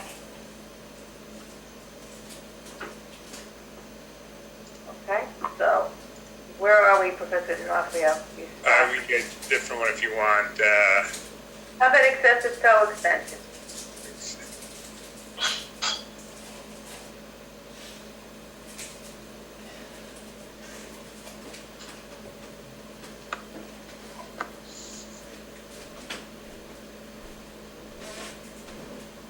So why did we talk about, and I don't know this particular, I don't know what they have as an answer for this, but when we looked at motion and passive range of motion and active range of motion of the ankle, what did we look at besides ankle dorsiflexion?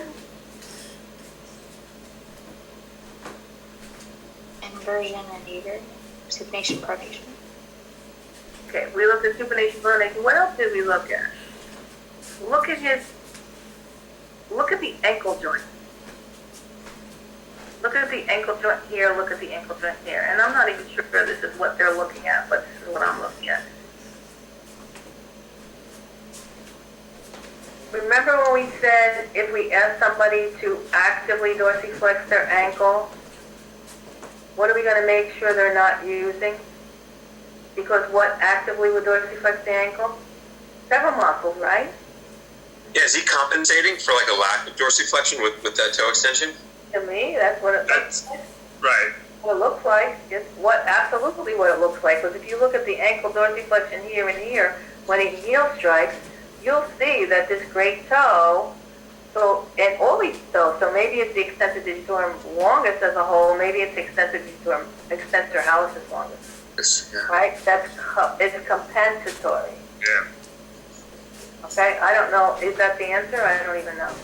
Right. But that's why you have other techniques, other things to determine what it may be. So what would you have to do with this patient after you saw them walk like this? What do you think you'd have to do? What do you think you would need to do in order to determine that might be, Joe, what you're thinking it is? So I guess I would, I guess I would test like the range of that ankle dorsiflexion, like the actual talocrural joint. But I would also check So you would test strength of that muscle. So what do we do? What are we going to do in a few weeks to look at range of motion? What kind of a measurement? Goniometric measurement? Goniometric. All right. So we're going to do what we would have to do, a goniometric measurement. And then what else would we have to do? You said you want to look at strength, right? Yeah, so that would look at the anterior tip. So we would do a manual muscle with that anterior to the out, right? Good. And we would have to determine, is there truly a weakness, or is it a neuropathy? Is it a radicular problem? Is it just a isolated tightness muscle? in the calf. Where is it? Tightness in the calf, right? But it could be tightness in the calf. Would the gastrocnemius limit the motion that you had at the ankle? Mm-hmm. Yeah. And how would you determine that?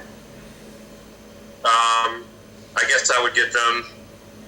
I would do like the test near the wall, see if get them about 4 to 5 inches from the wall, and see if their knee can touch the wall without their heel coming up. So do you determine it in supine when you're measuring the ankle? Yeah. And what would you do? Measure the ankle differently in just supine knee flexed and knee extended? I'm sorry, I should have said knee extended. Can you measure the ankle differently if the knee is extended? Would it make any difference in measuring the ankle with the knee flexed?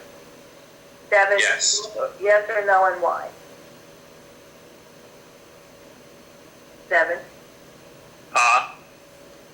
Well, couldn't you do an observational measurement in prone too? And like if there was increased tension in the Achilles or the gastrocs, there'd be in slight plantar flexion as opposed to neutral. That's what Joe said. You could do but you cannot do an observation. You're a student. You're not a therapist. You don't have a license. And even if you were a therapist and had a license, what's observation? Observation is observational.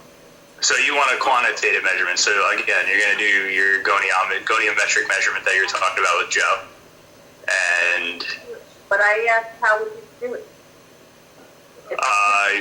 Joe said it might be gastroc weakness. How would you do it? And how would you'd also assess the soleus. Can't rule that out. But also, the gastroc it's a 2-joint muscle, right? So doesn't it aid and assist in knee flexion? So we probably want to be in. So Joe, you're more on it than Devin is. It's a 2-joint muscle we're talking about. So you would not only measure that dorsiflexion with the leg, with the knee extended, but you'd have to measure with the knee. Active and passive insufficiency, right? Because of passive insufficiency. Absolutely. And that's the answer. Yes. And you can't do that observationally. Right, therapist? That's right. guess the one thing I wanted to add, you're always going to want to move forward. You're always going to want to be like upright. So you're going to find ways to compensate in order for you to continue to walk forward. Increase the toe extension if you don't have enough dorsiflexion. So that's what you have to think of when you're looking at somebody walk. What other compensatory movement can you do with poor dorsiflexion?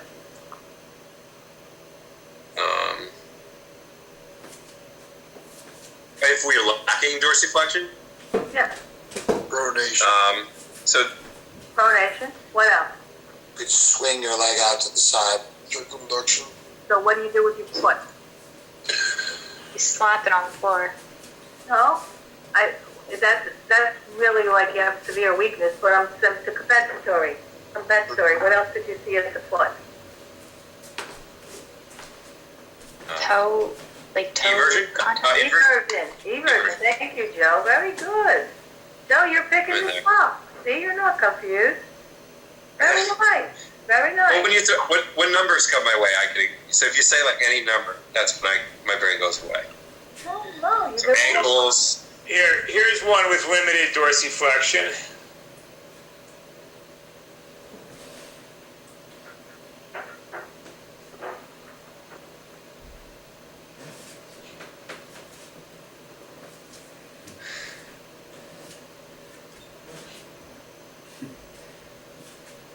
What do you see? Kind of like everts his foot outwards. He's got to flex his knee more too.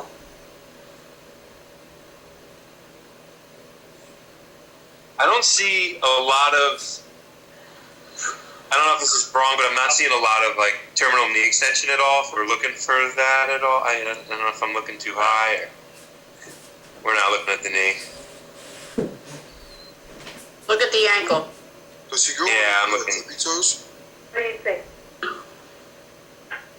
Oh yeah. Let's get some of the others. Some others involved.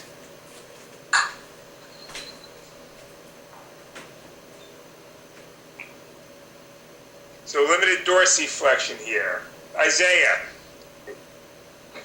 How did I know you were calling me? Limited dorsiflexion. What phase of gait are we at right here on the right side? Mid stance. Mid stance. So this is somebody with limited dorsiflexion. What do you see at mid stance? At mid stance. Oh, he's not flat-footed. He's on the ball of his foot. Okay, so what is happening to the heel? It's raising off the ground. Contact with the ground. So would we call that an early heel rise? Yes.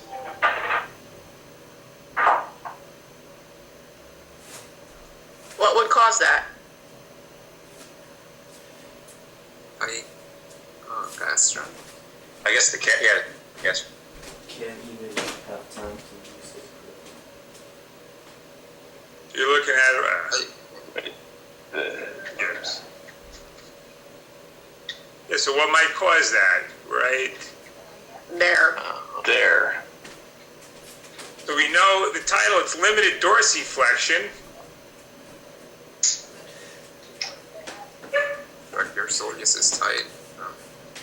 Could be. If the dorsiflexors can't eccentrically contract to control the plantar flexors, it's going to push them up. So you can't stop himself from plantar flexing.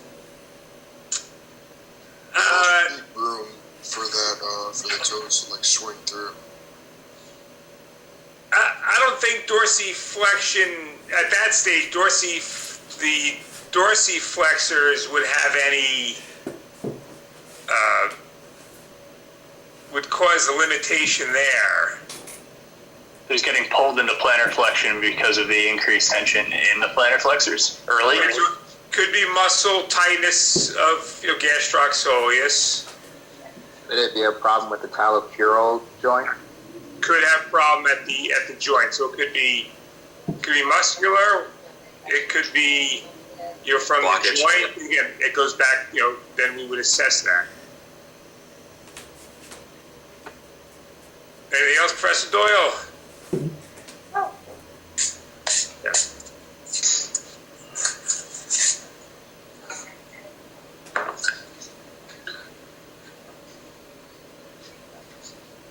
Look at the same thing from the back here. Now you can really see what's going on with the foot, right? Oh.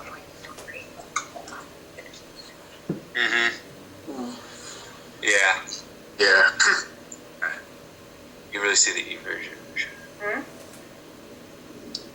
You can see that foot in E version a lot better. So look at the forefoot too, as it comes down. The forefoot's making most contact with the ground. And could you also see an increase in hip external rotation too, if you look up the chain?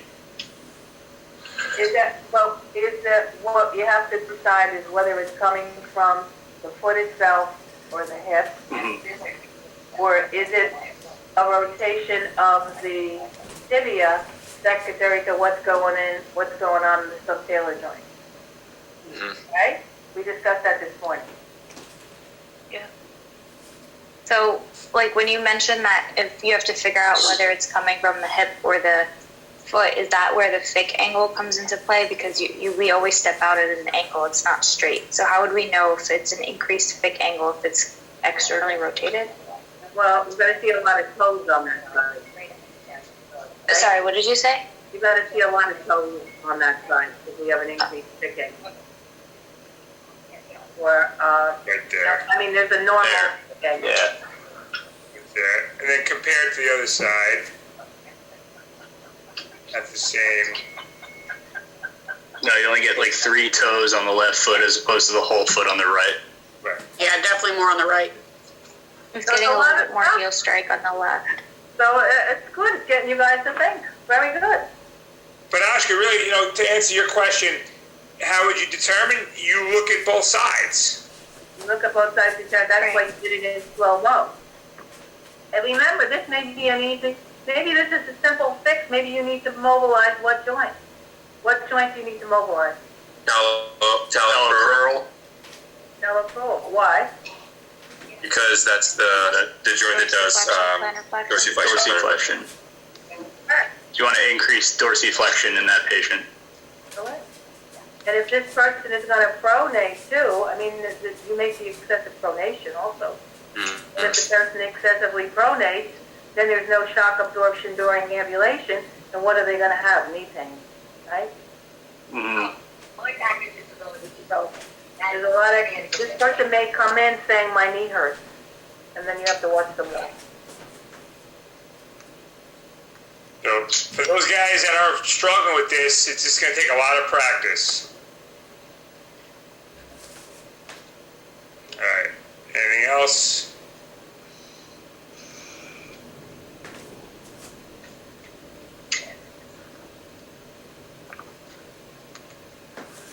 Now there's a little red dot on there showing what leg you want to look at. So we're lacking, it looks like we're lacking dorsiflexion. Actually, hold on. Let's get to there.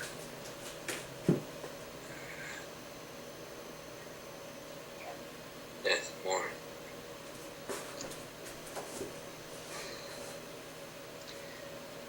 So that's heel strike, yes? Mm-hmm.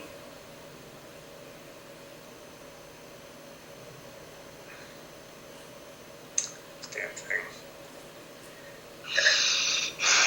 Oh, you should be able to see it there. Yeah, the toes are extended. So.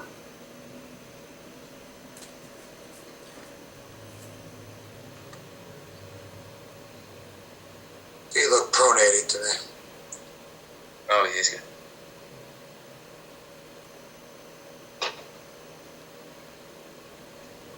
Oh, yeah, he's got no plantar flexion. Yeah, no plantar flexion at all, really. If you look at it right here, I don't know, I'm not sharing my screen. But if you look at the leg, you see that it's stays pretty much perpendicular with the foot, which means it's a dorsiflexion, right? Yeah. Yeah. The tibia, the tibia would need to either go posterior to the knee joint itself, so to be in plantar flexion, or anterior to the knee joint itself to be in dorsiflexion. It's just perpendicularly neutral, right? So you're also seeing a decreased step length too, right? Yep. Yep. And that's what, when we get back to class, we're going to have you measure your step length. Because one might be different from the other. And then we're going to use an instrumental gait analysis to see if you're right. Oh. Okay.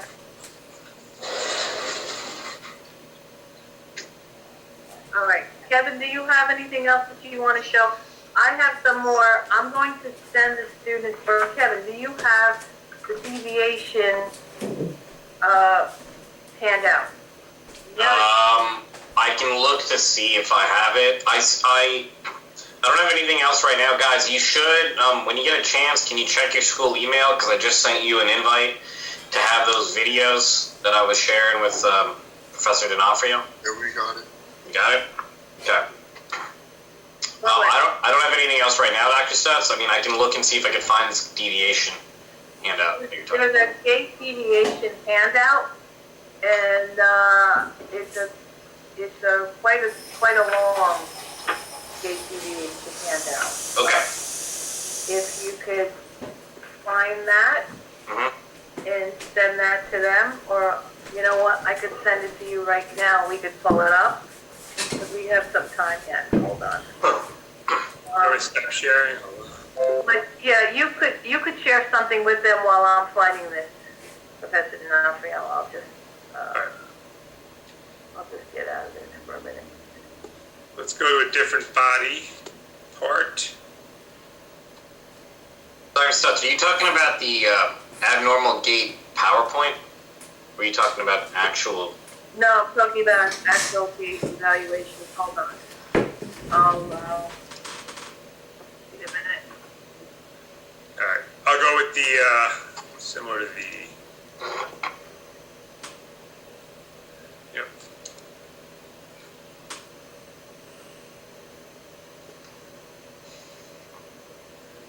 All right.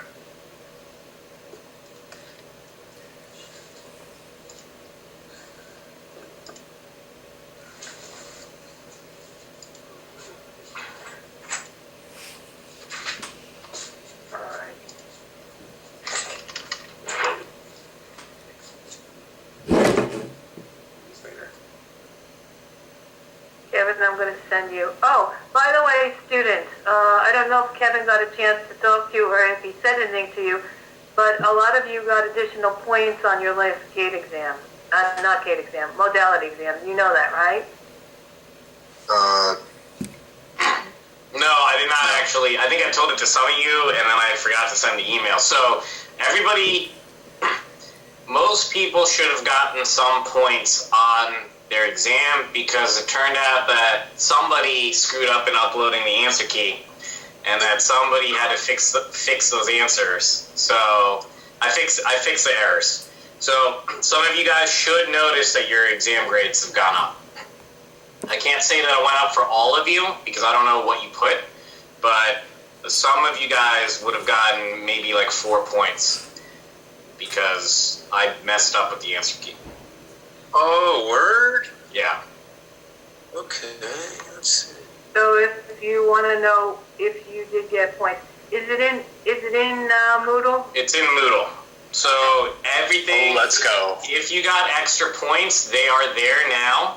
If you didn't get the points, it's just because you didn't, you probably didn't fill in the right answer for those questions that I corrected. So you got the points there. You should be able to see that and the extra credit, and then combine them together to get your final. Oh, beautiful. Yeah. BEA, beautiful, man. You're welcome. Thanks, Kev. That's my gift Appreciate to you guys. Attaboy. Let's go. Early appreciate it, bud. Yeah. All right, Kev, I just sent you something. Okay.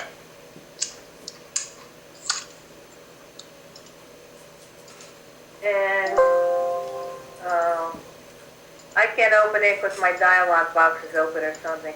But can you open that gate evaluation? The doc? Yes. Yep. Open it? Yep. You want me to send it to him too? I just sent it to him. Can you open it and share it?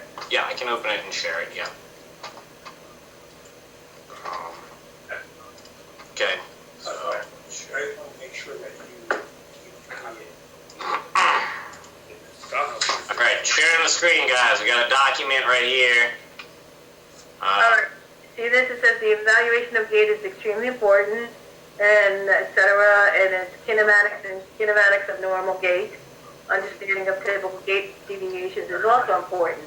So what I want you guys to do for Wednesday is I want you to look at this and look at the general causes of gait deviation and figure out, or even write on the side, how a longer or shorter gait will change that, how bony deformity might change that, how prosthesis might change it, how muscle weakness may change it, and how decreased range of motion may change it. Okay? And then I want you to follow over the next page, and it'll say typical gait deviation. So it'll talk about when these deviations, it even tells you during what phase of gait the deviation will occur, as well as possible causes. Okay? As you can see here, there's a ton of possible causes. Doesn't mean a person's going to have every one of these problems. They may have one. They may even have a problem that's not on here. Okay? So I don't want you to memorize it. I just want you to look at it so that we can discuss it. the big thing is, really focus on the fact that there are, 5 different changes, like 5 different types of gait deviations. I guess maybe 6 or 7. Fear, if we're counting them. But, so when you're looking at the deviations, whatever it is, try and categorize, all right, hip hiking, is that due to a muscle thing? Is that due to a structural thing? Does that make the leg longer or shorter? And you can, when you start looking at what does having a longer leg do or shorter leg do, you can kind of start to anticipate what deviations you might see. Or if you know, okay, if someone has a prosthesis, or if they have something, a brace that prevents knee flexion, what does that do to their leg? What does that functionally do to their leg? And then you could be like, oh, that might make it longer or shorter. And then if I know it makes it longer, well, what kind of deviations happen? You're going to start to notice common patterns over and over again. So really focus on these. The big thing is to really focus on these general types of deviations, and you're going to start to find very common patterns of deviations, that are either caused by weakness or lack of range of motion or something like that. Right? So don't be overwhelmed by this. Sorry? Is this going to be given to us? Yes, you're going to get an email of it. I believe Dr. Stutz sent it to you. If she didn't, I will also send it to you. I just sent it to you, and then I sent you a whole chapter on gait. There's a chapter. And then there's some questions and answers on gait, which I'll send you later. I don't want to send it to you now because I don't want you to have the answer. But I do want you to look at, remember I said let's start with that one page, and let's look at what's happening at each joint. So focus on the hip joint, then focus on the knee joint, then focus on the ankle joint, and what is normal. Let's understand what's normal first, and then we can figure out what's abnormal. Yeah, so this page, I think, is what Dr. Stutz is talking about. Yeah. Right. Okay? And even I up here, wasn't me, but somebody started to write, I gave it to somebody who started to write heel walk, heel strike, foot flat. So you could write that stuff in so that you have, both terminologies superimposed. And then you just follow this. This is probably easier than the PowerPoint, right? You agree? And then I would recommend that you guys just have this sheet and start filling, fill stuff in, for whatever pieces of information are important, on this kind of a sheet or something. And when you're studying gait, you look at this. That's your homework. Yeah. Now, I think the other thing we decided are they going to do the butcher block at home, or are they not? We're going to do it in class? I guess that's up to you, Dr. Stutz. Josie. I think that you would need more than one person to do it at home, and I think that would be difficult. I think doing it in person would be better. All right, this is what we're gonna do. We'll plan to do it in person, but if we're put off again, if people tell us, if the dean says you're gonna be closed the rest of the semester, I'm hoping that we're not. What was that? Me? Guys, I don't know if you guys know, there's a pandemic going on, so like, you know. Thanks for the news updates. Since when? Well aware. But now more than ever, I encourage you to be careful, all right? And I know that you are basically being careful by trying not to be exposed, et cetera, et cetera. However, the latest that we got today from the dean was that just because you've been vaccinated, because some of you have, does not mean that you will not be carriers, and you can go into your clinic and someone can get sick because you brought something into the clinic. So that's why we're not going back to clinics yet. All right. And I don't know what we're going to do about that. Mr. D'Onofrio is going to work with you guys too on some like labs, right? Additional lab time maybe next week when we get back, and maybe some clinical scenarios. And we'll come. We also have a lot of case studies, and there's gate scenarios that we could provide you, and that you could access. So that, and we do have some other stuff that we put together. So we'll play it by ear. But we were hoping to be back today. But we're put off another week. So we'll be back hopefully next Monday. So but just to recap, we could expect our practical to be on Monday unless anything changes. What do you think, Anita? Wednesday, please. I think it would be really helpful if we had one more day to practice, in my opinion. I was thinking Wednesday. If we get back Monday, I think we do the paper, the lab, the gate lab, and then Wednesday is practical regardless. I agree. I think that's good. Yeah, agree. We still have one more day.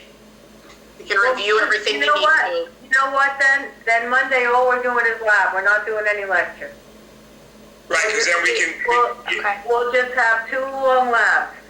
We'll do a 9 to... And we'll do it till 2, but we'll do a 9:30 to whatever we have to figure. And then we'll do modality for part of it and the gate for the other part. No modality. They got to do that on their own time. No. We don't have any time. Modalities they have to do on their own time. All right, that's fine. So that's fine. When they're not in the lab doing the gate, so instead of so basically you guys are going to have 2 labs back to back. Instead of being on break, we're going to do modalities for those that are doing gate, and then we'll switch.